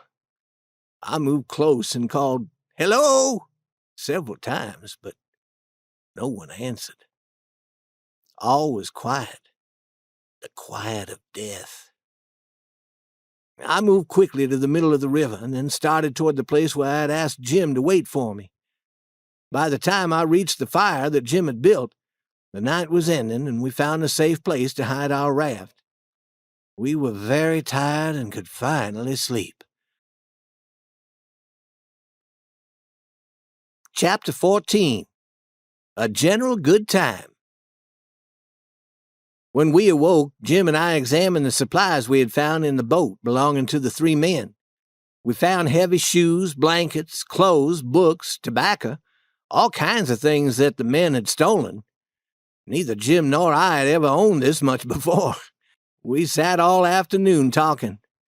I told Jim what I had heard inside the sinking boat and how we had had a real adventure like those in books. Jim said, I would rather live without adventure. When I found the raft missing, I thought that it was the end for old Jim. If no one saved me, I would be drowned, and if someone did save me, I would be returned to Miss Watson for the reward money, and she would sell me down the river to New Orleans. Well, Jim was right. But then, he was almost always right. Jim certainly understood a lot about people and what made them act the way they do. He had a good mind. I read to Jim from one of the books that we found on the boat. I read about kings and dukes and the fancy clothes that they wore and how they called each other Your Majesty instead of just plain Mister. Jim was very interested. He said that he did not know about kings. He only knew about King Solomon in the Bible. The Bible says that King Solomon was the wisest man who ever lived, but he had many, many wives, and I don't think that was so wise. Think of all the talking and the noise. And remember the time that 2 women came to him and each claimed to be the mother of the same baby? What does King Solomon say? He says he'll cut the baby into 2 pieces and give each woman a piece. Now, what can a woman do with half a baby? Do you think that was wise? But Jim, you don't understand what King Solomon was doing. Don't tell me that I don't understand. I have common sense, and common sense will tell you that you can't settle an argument about a whole child with half a child. But Jim, King Solomon knew that the baby's real mother wouldn't allow him to cut the baby in 2. You're wrong, Huck. King Solomon had so many, many children that one more meant little to him. He didn't value the baby the way a man would who has only 1 or 2. I knew I could never reason with Jim about King Solomon, so I changed the subject to French kings. I told him about King Louis XVI, who had his head cut off in France many years ago, and about his son, the Dauphin, who was supposed to become king but was put in prison. Some said that he died in prison, but others said that he escaped to America. What would a dolphin do in America? There are no kings here. Well, he could teach people to talk in French, I answered. What do you mean, Huck? Don't the French people talk the way Americans talk? No, Jim, you wouldn't understand a single word spoken by a Frenchman. Why, Huck? It makes no sense for a Frenchman to speak in a different language. He should talk so that everyone could understand him. Listen, Jim, does a cat talk like we do? No, a cat does not. Does a cow talk like us? No. Does a cat talk like a cow or a cow talk like a cat? No, they don't. Then it's natural and correct for a cat or a cow to talk different from us and different from each other. Do you agree? Certainly, Huck. Then why should it not be natural for a Frenchman to talk in a language different from the one we speak?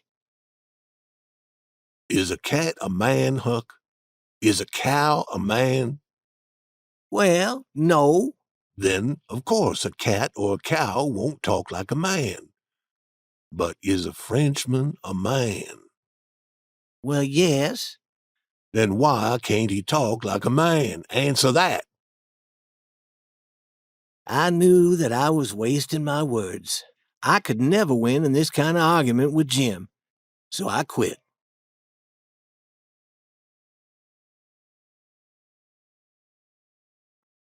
Chapter 15. Tricking Jim. Jim and I planned to travel to the city of Cairo at the southern tip of Illinois. The Ohio River joins the Mississippi River at Cairo. We planned to sell our raft there and use the money to pay for travel north on the Ohio River to the Free States. Once Jim reached the Free States in the north, he would be a free man and not have to worry about being sold ever again. We figured that it would take us 3 more days to reach Cairo. On the second night, a heavy fog surrounded us. We couldn't see where we were traveling in the fog and had to stop. I took hold of a rope tied to the raft and got into the canoe and started moving toward shore. I could find only a small tree to tie the rope around. The current was very strong, and soon the raft pulled the tree out of the ground and went racing down the river. I was shocked. In half a minute, Jim and the raft were lost in the thick fog. I tried to untie my canoe, but my hands were shaking. Finally, I began following after the raft, but I was soon lost in the thick white fog. I didn't know which direction to row. Therefore, I simply allowed the current to carry me downstream. I shouted to Jim, and from far away came Jim's answer. I went towards the sound of Jim's voice. The next time Jim shouted, he was again far away, and I again tried to reach him. Sometimes it seemed that Jim was to the left of me, while at other times he seemed to be on the right. Then all was quiet. I called out to Jim many times, but heard nothing. I was puzzled because I seemed too close to a shore, yet I knew I was traveling near the middle of the river. Then I understood what had happened. I was not along the shore of the river, but along the shore of a large island in the river. I saw some dark forms in the fog, which were large trees. This meant that the island was very large. I was traveling on one side of the island while Jim was traveling on the other side. Often my canoe hit against logs and trees floating down the river. I knew Jim was having the same problem on the raft. After a long while, I was traveling in the open river again. I called to Jim again and again, but heard nothing. I knew that the raft must be caught against some logs or floating trees. I was certain that I would never see Jim again. I could think of nothing more I could do. I lay down in the canoe and fell asleep. I must have slept a long time, for when I awoke, the fog had disappeared. There were stars in the sky. The river was very wide here, and huge trees grew on both shores. I looked for the raft and thought I saw it far ahead.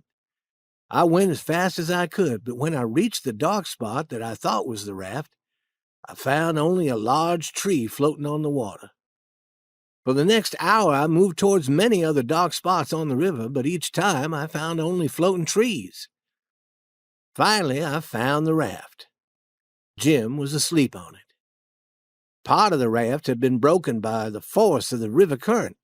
Branches and pieces of dirty wood covered the deck. I tied my canoe to the raft and lay down beside Jim. I stretched my arms and acted as though I was simply awakening. "Hello, Jim. I've been asleep." Is that you, Huck? You aren't dead? You aren't drowned? I can't believe that you're alive. Is that really you? I'm so happy. I didn't expect to see you ever again. What? Why are you talking like that, Jim? Are you drunk? Drunk? I've never had time to drink. Then why are you talking in this crazy manner? Why are you talking as though I've been away? Huck Finn, look into my eyes and tell me that you have been on this raft this entire night, that you never left the raft. Left the raft?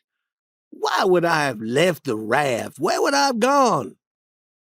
Huck, do you remember tying the rope from the raft to that small tree when we were in the thick fog? What small tree, Jim, and what fog? What are you talking about? I'm talking about the fog that was here most of the night.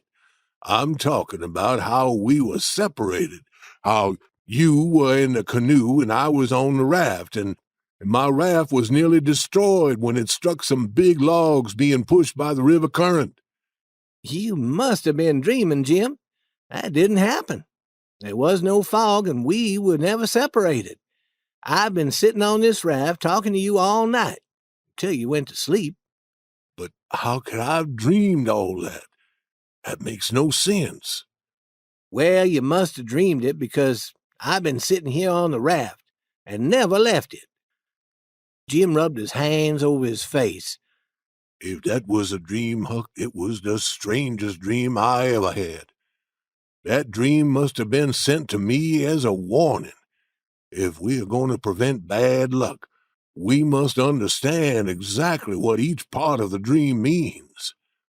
That dream tried to tell me that we were going to meet much trouble and have many problems with bad people.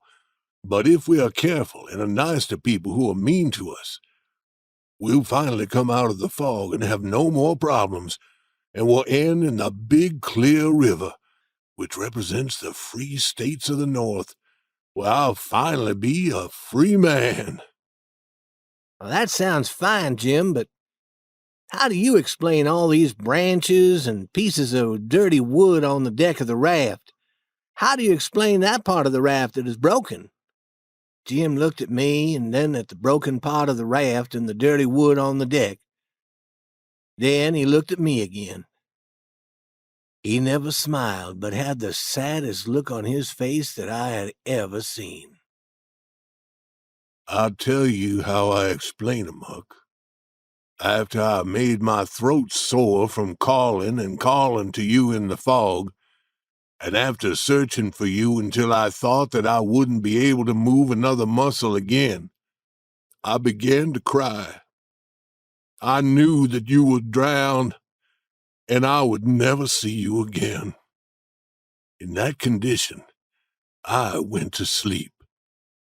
When I awoke and saw you safe in the raft, I was so happy that I wanted to get down on my knees and kiss your feet. But what were you thinking?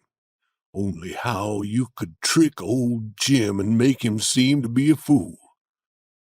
The branches and dirty wood on this raft are worthless, and a friendship is worthless if a friend plays a trick like the one you played. What you did is shameful, Huck. Jim stood up and slowly walked into the tent. He said nothing more, but what he had said was enough to make me feel deep shame. I wanted to kiss his feet and have his friendship again. It was 15 minutes before I went in to tell Jim that I was sorry about the trick. I was always happy that I told Jim how sorry I felt, and I never again played an unkind trick on him. Chapter 16, The Snakeskin's Bad Luck. We slept most of the day and started traveling again that night. We talked about Cairo and wondered if we would recognize it when we reached it. I said we might not recognize it in the dark because I'd been told that it was a small town with no more than a dozen houses. Jim said that we would surely be able to recognize where a river as large as the Ohio River joined the Mississippi. I wasn't certain about this. Jim began to worry, but then he thought that he would surely feel different when we were near Cairo because he would then be a free man. If we missed Cairo, we would be in slave country again, and he would have lost his one chance to be free. Each time Jim saw even a small light, he began to tremble with excitement. He knew that he was very close to being a free man. Suddenly, I began to tremble as I listened to him talk, for I realized that he was almost free, and who was responsible for that? I was, and that thought troubled me. I had never really thought clearly about what I was doing, but now I worried about it more and more. I did not really steal Jim from Miss Watson, but I knew that he was running away from her and that I should have told someone. I should have stopped him. Miss Watson had never done me harm. She taught me to read. She tried to teach me manners. Why was I helping her lose property that was worth $800?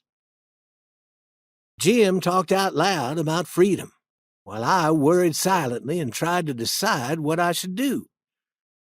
Jim said that the first thing that he would do when he was a free man in a free state was work and save every cent of his money until he had enough to buy his wife out of slavery. Then they would both work until they could buy their 2 children, or maybe they would get the abolitionists to steal the children for them. I became sick with guilt when I heard Jim say those words. He would never have dared talk of stealing his children before, and was saying that now only because he felt he was almost free. I was helping Jim run away, and he was talking about stealing his children. Children who belonged to a man that I had never met, a man who had never done me harm. I was sorry to hear Jim say those words. It was such a lowering of himself. I felt so guilty that I told myself that I would go to shore the first time I saw light and tell someone about Jim. I knew that was the correct thing to do. I felt much better. After some time, Jim called out, "We're safe. I see a light, and that means we have reached Cairo." "I'll get into the canoe and go see if we are in Cairo. You could be mistaken." Jim got the canoe ready and put his old coat on the bottom for me to sit on. As I began to row, he said, "Soon I'll be shouting for joy. I owe my freedom to you, Huck. I'll never forget you.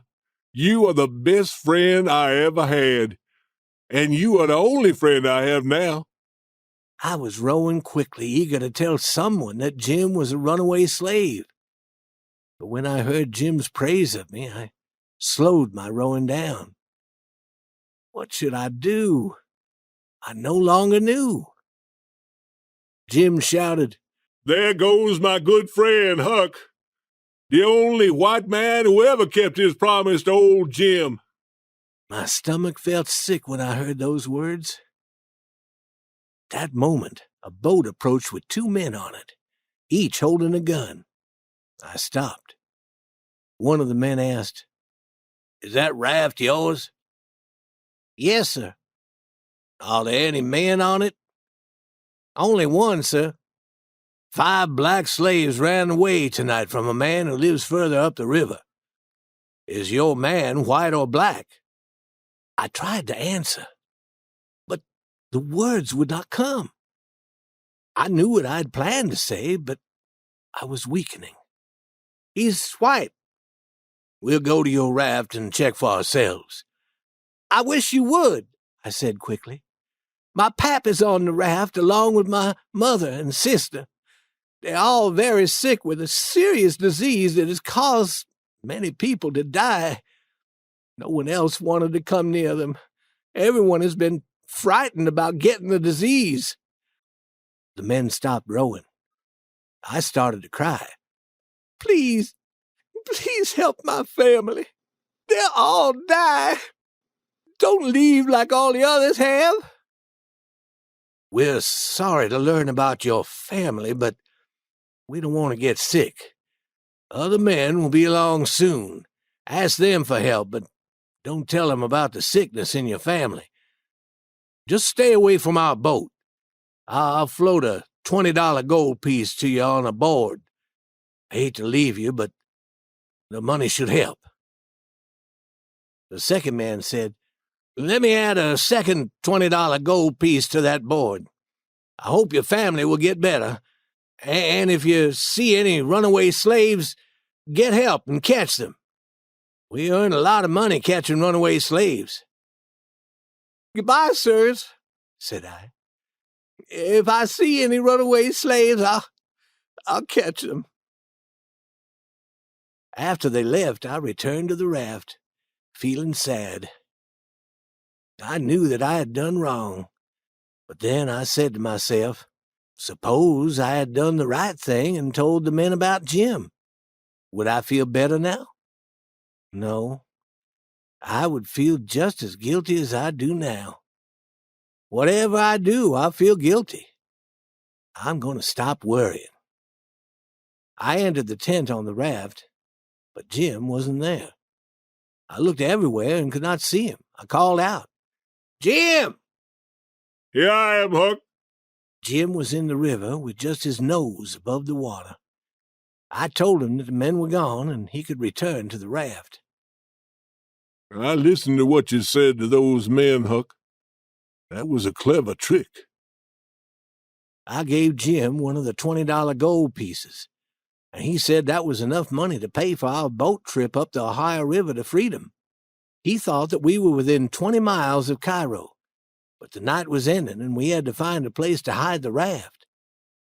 We spent the day wrapping our supplies in blankets and tying them together. We had everything prepared for leaving the raft.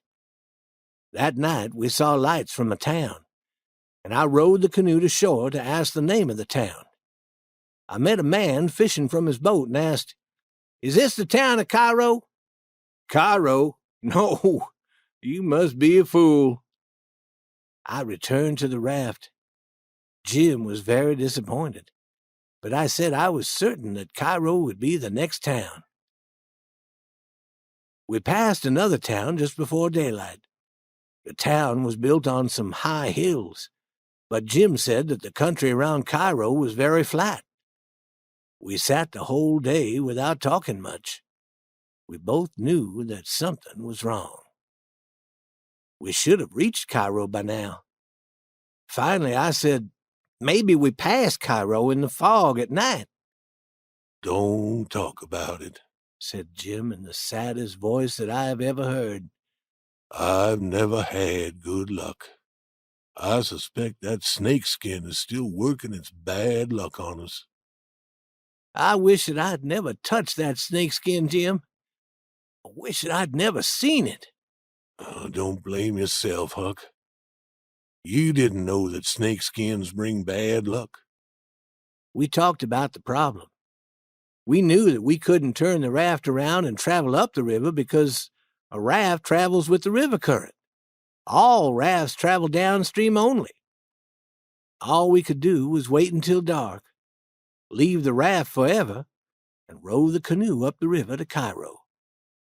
We slept all day in some bushes so that we wouldn't be tired for rowing.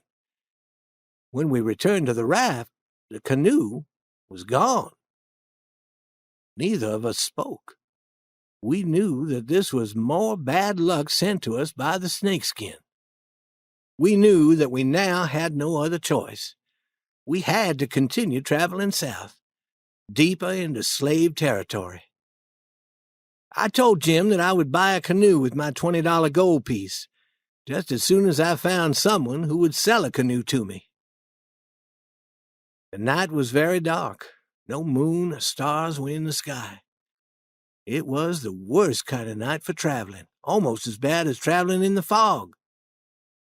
Suddenly, we saw a huge boat coming toward us. I quickly put a light on our deck and hoped that the captain would see it. At the last minute before the boat hit us, we heard the captain shout. Jim and I both jumped into the river. I could hear the crash of that big boat against our raft. I stayed very deep in the water because I knew that I could be killed by the huge water wheel that powered the boat. The huge boat continued up the river. Captain never stopped to see if we were hurt.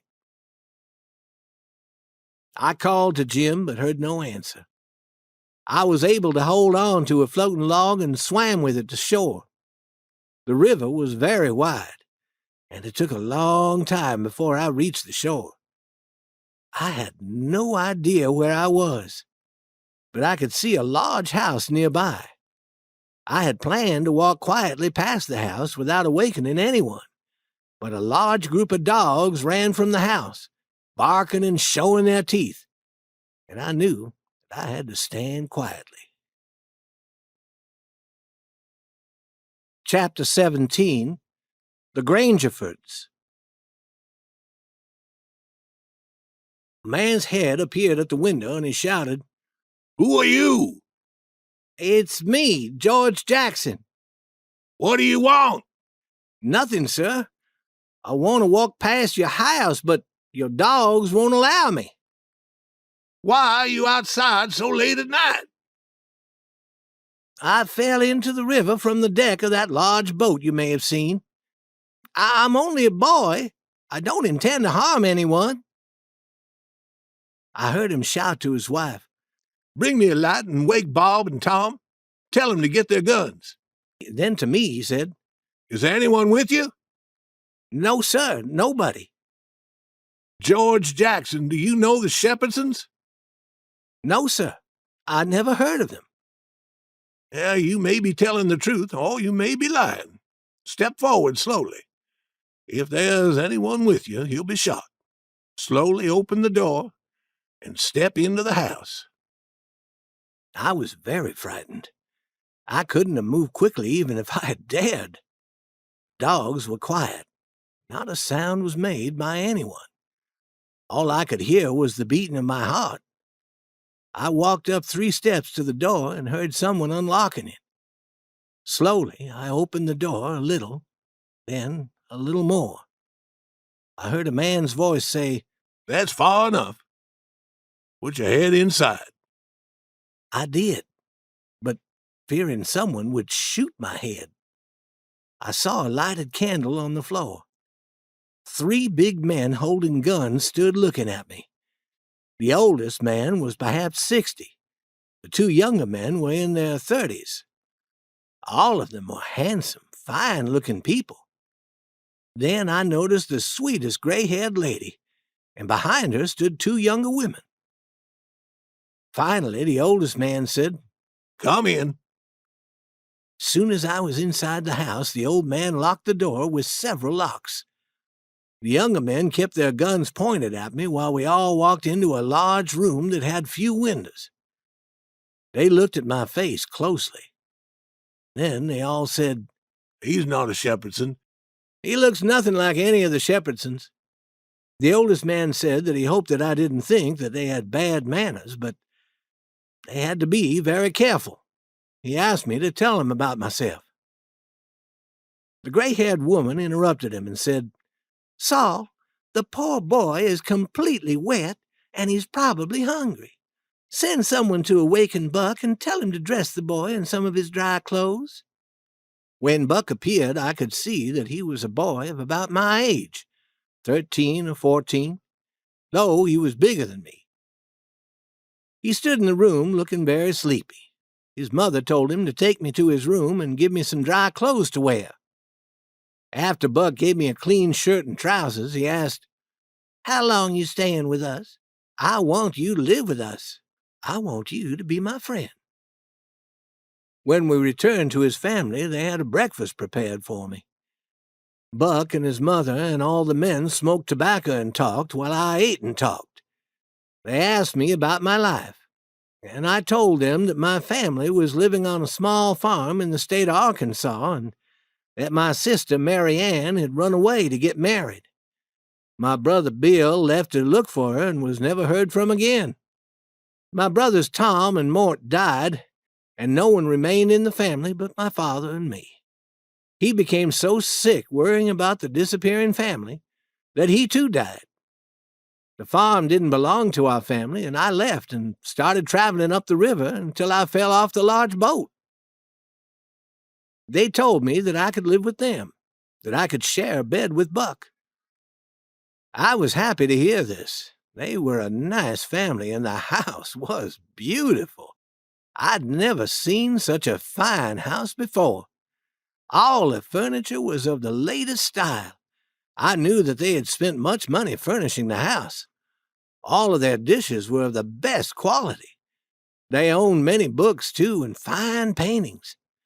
All the windows had lovely curtains, and they had a piano in the living room. The two daughters played the piano and sang songs in the evening. That house had everything a person could want. And the food was good, too.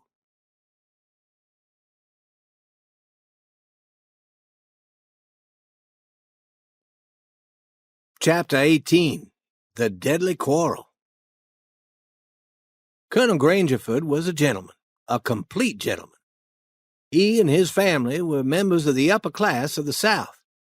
In our town, the widow Douglas was thought to be a member of the upper class, while Pap was from the very lowest class. But the Grangerfords were members of a much higher class than the widow.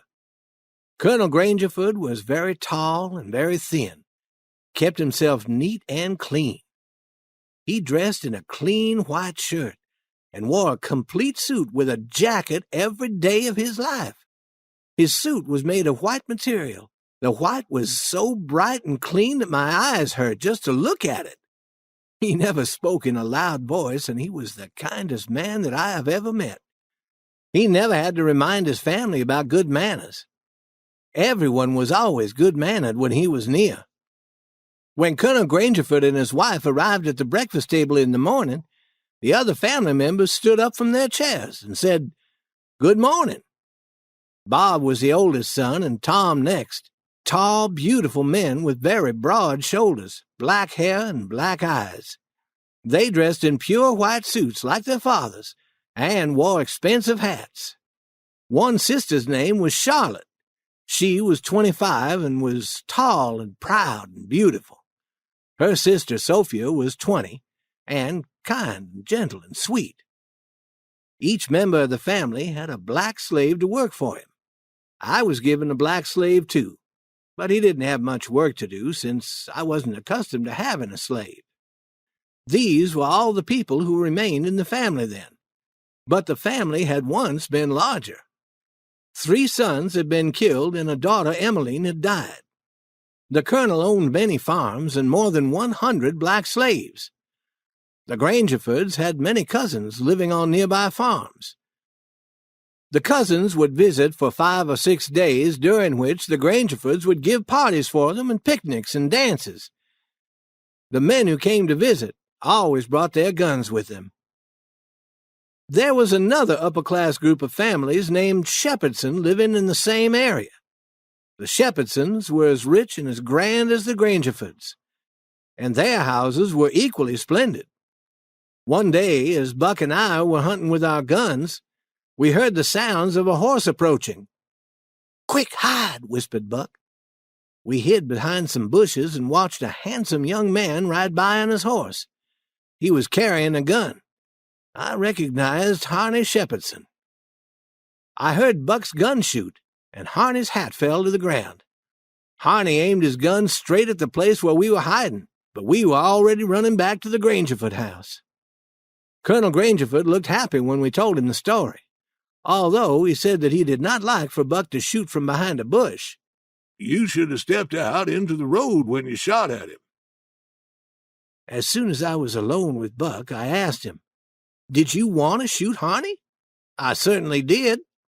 "Has Harney ever attempted to harm you?" "No, he's never hurt me." "Then why do you want to kill him?" "Because of the feud." "What's a feud?" "I'll tell you what the word feud means. A man has a quarrel with another man and kills him. The dead man's brother then kills the murderer. Then the other brothers in both families have been killed. That's what's called a feud." "When did your family's feud with the Shepherdsons begin?" "More than 30 years ago. There was trouble about something, and the problem was taken to a court of law. One man wasn't happy with how the problem was settled, and he shot and killed the other man." "What was the trouble about, Buck?" "I have no idea." "Well, which family began the shooting?" "That was so long ago that I don't know." "Have any men been killed this year, Buck?" "Yes, we killed one, and the Shepherdsons killed one. About 3 months ago, my 14-year-old cousin Bud was riding his horse on the other side of the river. He didn't have his gun with him. Old Baldy Shepherdson met him and chased him for 5 miles before he shot him dead. By the end of the week, one of the Grangerford cousins had killed old Baldy. The following Sunday, we attended church service 3 miles away. The men, including Buck, took their guns with them and sat in church with guns in their arms. The Shepherdsons attended the same church, and their men also sat holding guns. The minister talked about brotherly love and faith and doing good works. I thought that this was one of the worst Sundays that I had ever lived through.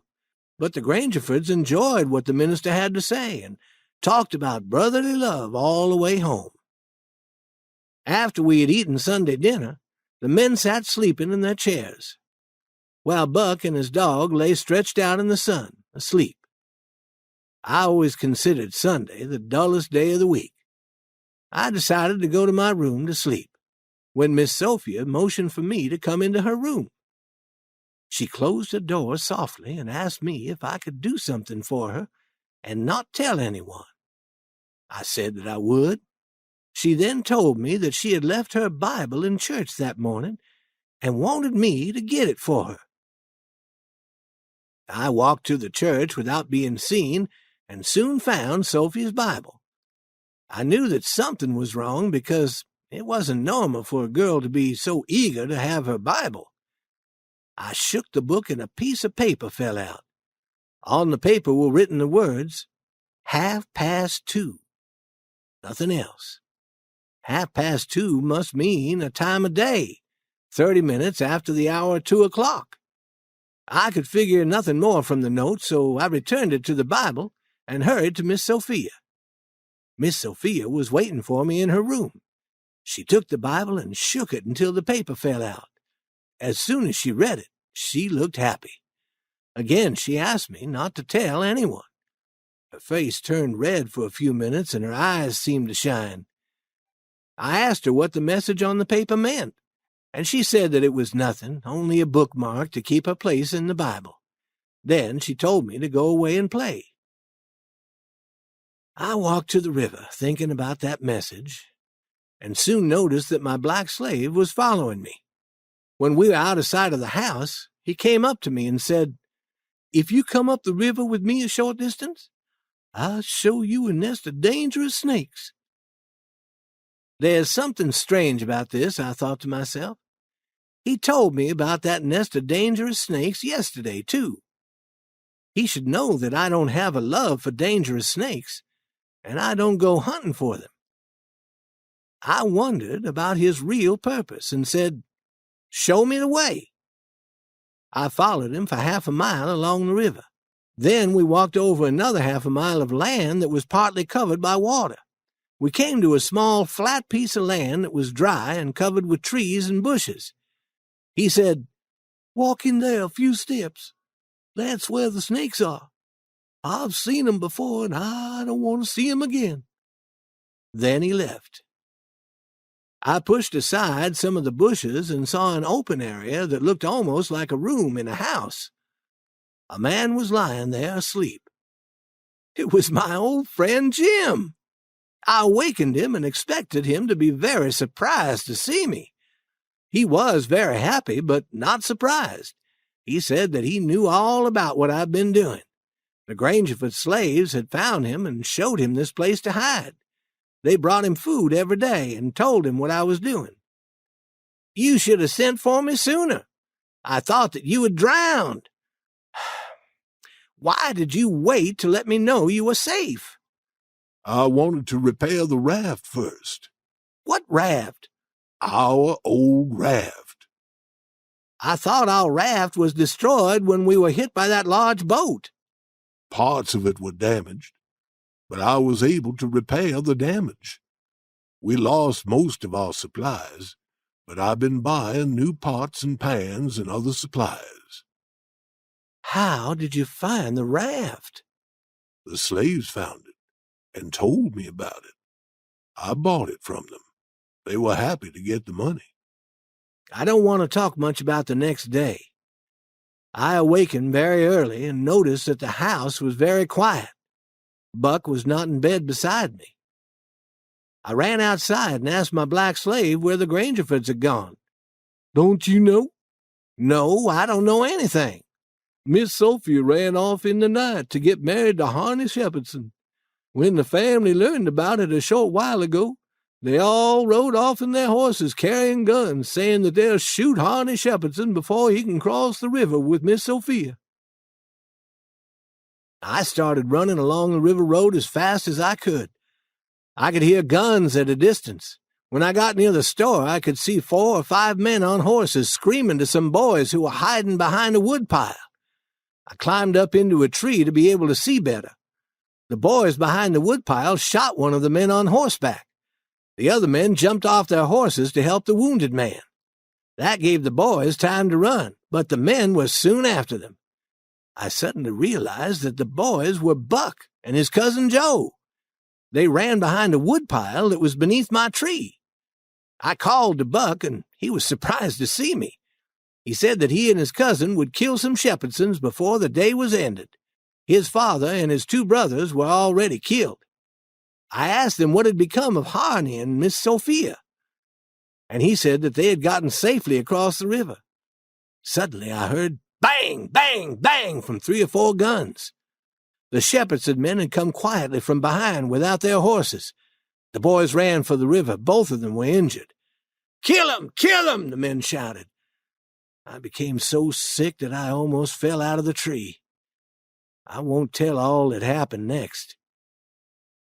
It makes me so sick just to think about it. I wish that I had never met the Grangerfords. I stayed in the tree until nighttime.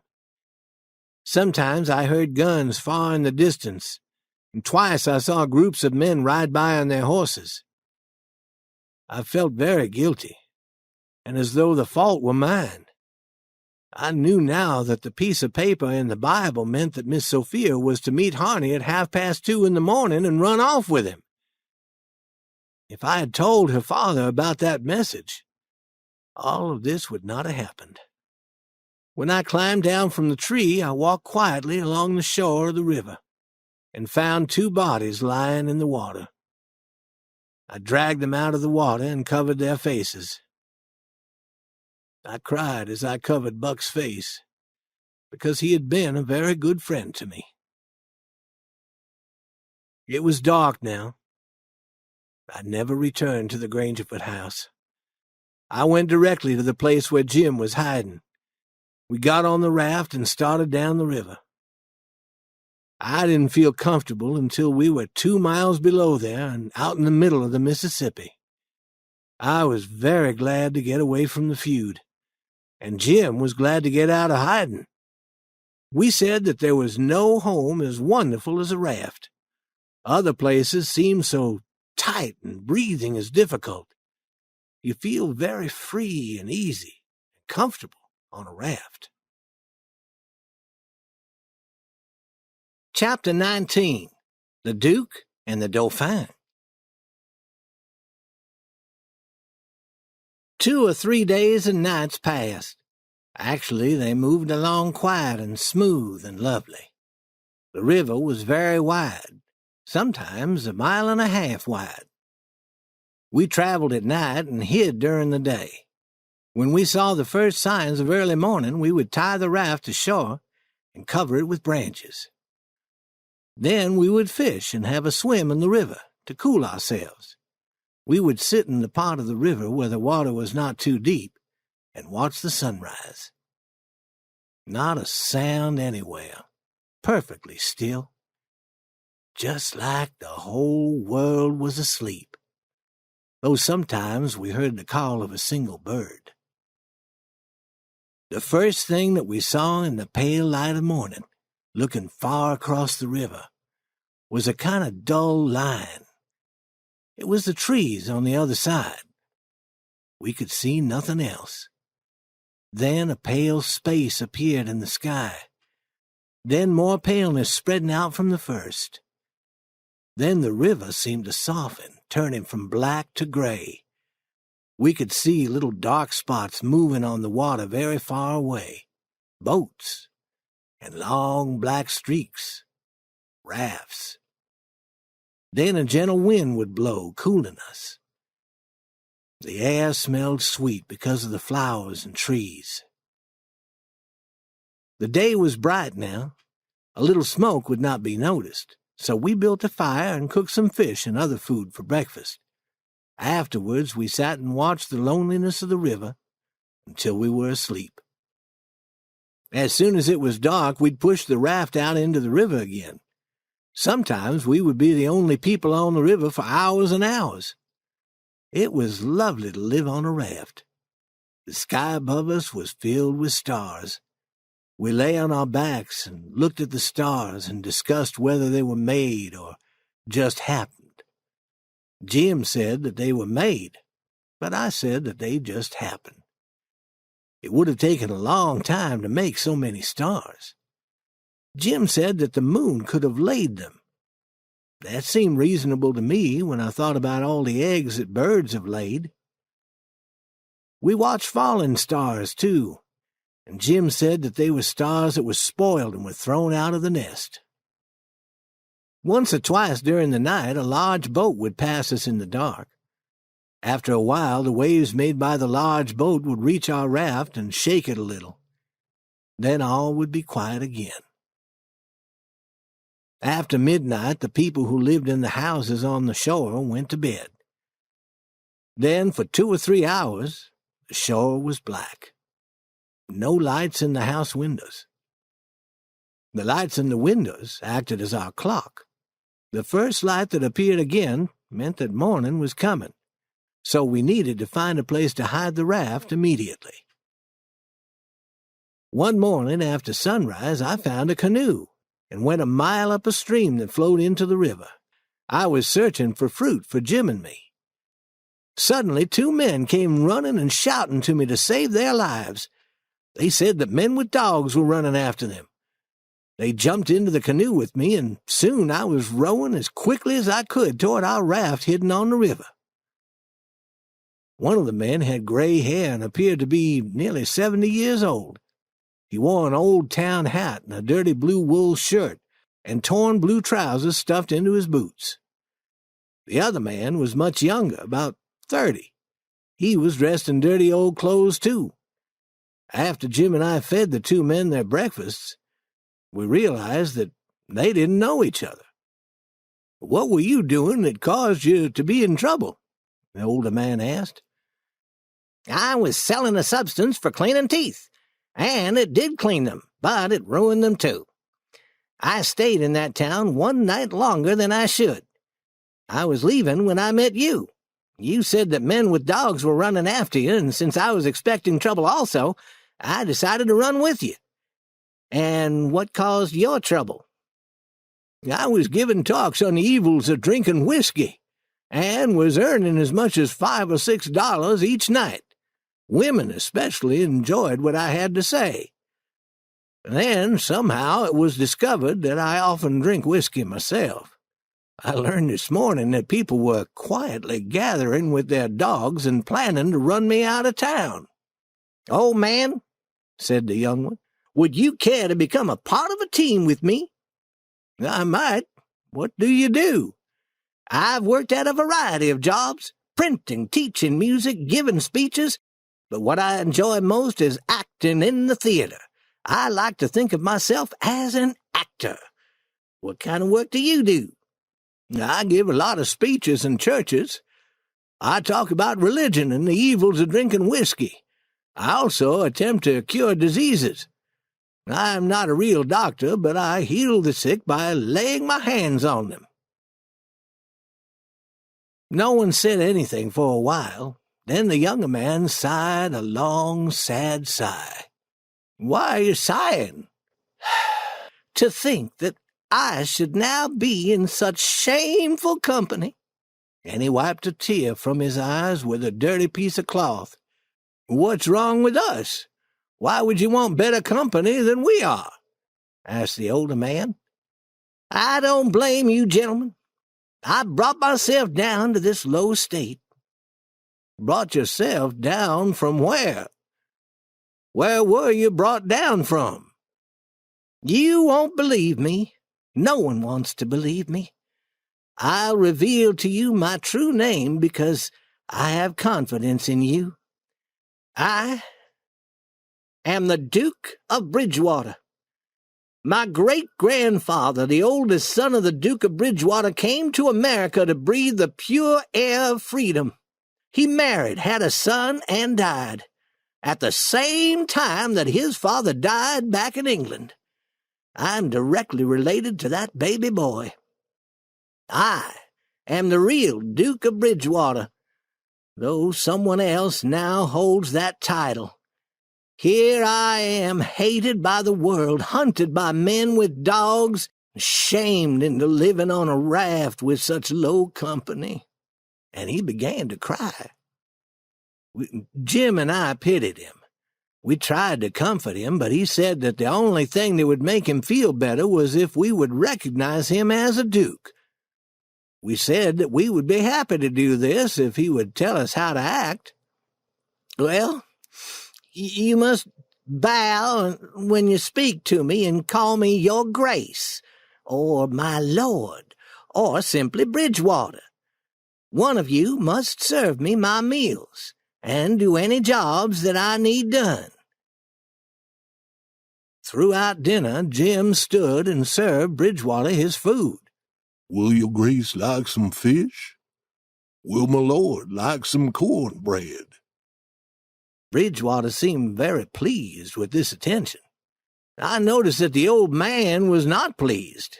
He was very quiet and didn't seem happy with all the attention being shown to Bridgewater. That afternoon he said, I'm sorry about your troubles, Bridgewater, but you're not the only person with troubles of that kind. No, you aren't the only person who has fallen from a high position. What do you mean? You're not the only person who has a secret, who is of noble birth. Can I trust you?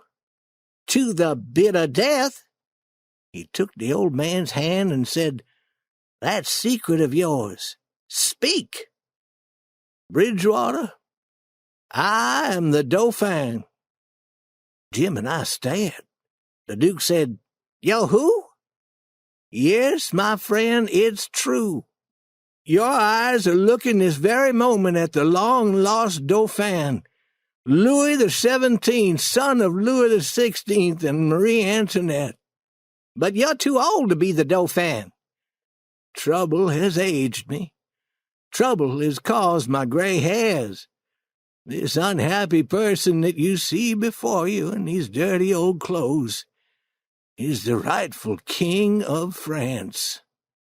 He cried and looked so unhappy that Jim and I decided that the only way we could make him feel good was to tell him how happy and proud we were that he was with us. We told him that we would gladly treat him in the same manner that we were treating the Duke. He thanked us and said that there was not much we could do to help him feel happy. However, he said that it often made him feel better if people treated him like a king. If they got down on one knee whenever they spoke to him, and always called him Your Majesty, and if they served him first at meals and always remained standing until he told them that they could sit. Jim and I thought we could manage that, and always said Your Majesty when we spoke to him, and always remained standing until he told us to sit down. This made him feel much happier. But I soon noticed that the Duke was looking unhappy and not the least bit pleased with the way we were treating the old man.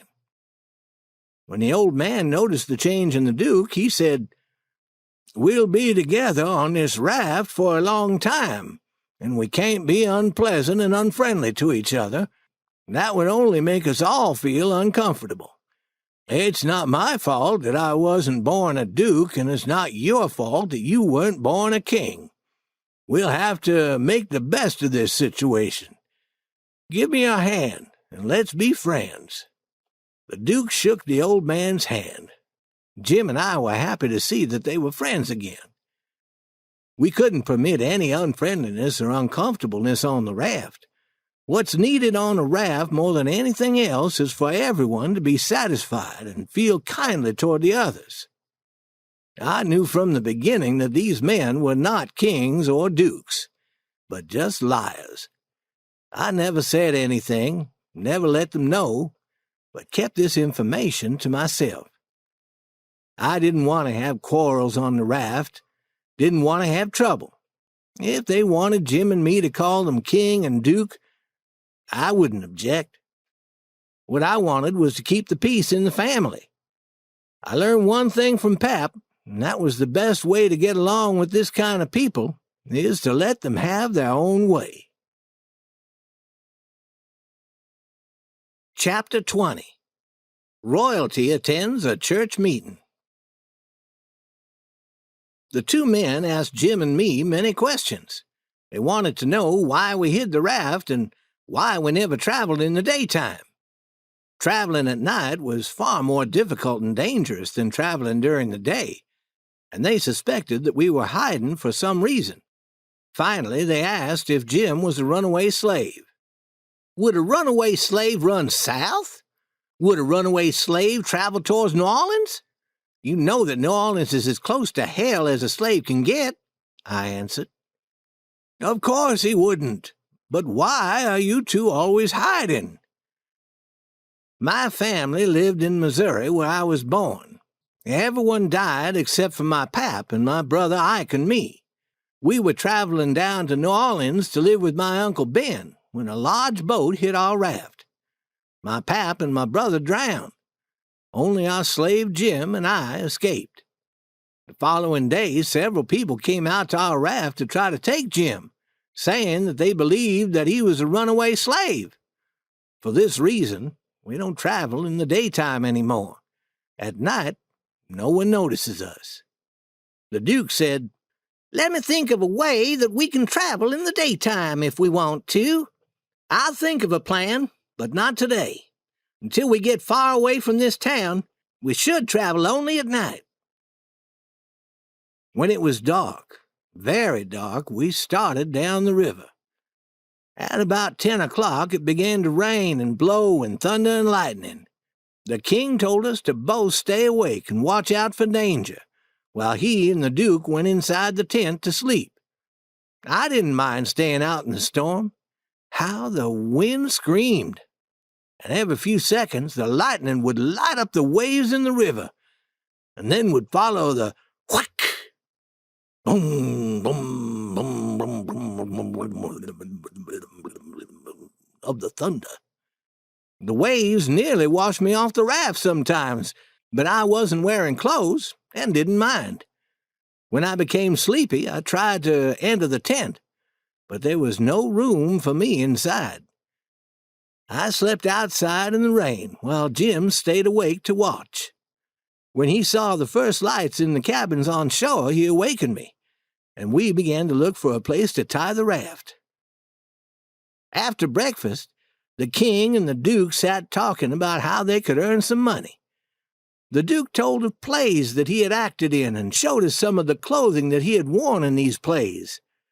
The king said that he would be happy to take part in anything that would pay, but that he had never acted in a play before. The Duke said that he had finally thought of a plan that would allow us to travel during the daytime without it being dangerous for Jim. He said that he wanted to visit the next town we passed, and the king said that he wanted to go with him. They hoped to find a way to earn some money. We needed some supplies, so Jim told me to go with him. When we reached the town, the streets were empty. No one was to be seen anywhere. A black slave told us that everyone had gone to a church camp meeting held in a nearby forest. The king asked me to go with him to this church meeting. The Duke said that he didn't want to attend, but would look for a printing shop. Nearly 1,000 people were at the camp meeting. Church services were being held in cheaply built wooden buildings. The people sat on logs instead of chairs and sang many church songs. The more they sang, the louder they got, and some began to shout. Some seemed almost crazy and rolled on the floor in a wild manner. Suddenly the king started to shout. He ran to the front of the room and told them all that he had been a pirate in the Indian Ocean for 30 years. He said that many of his pirates were killed in a fight last spring, and that he was looking for men who would be willing to work as pirates. He said that all his money had been stolen from him, and he was glad that it happened. He was now a changed man and was happy for the first time in his life.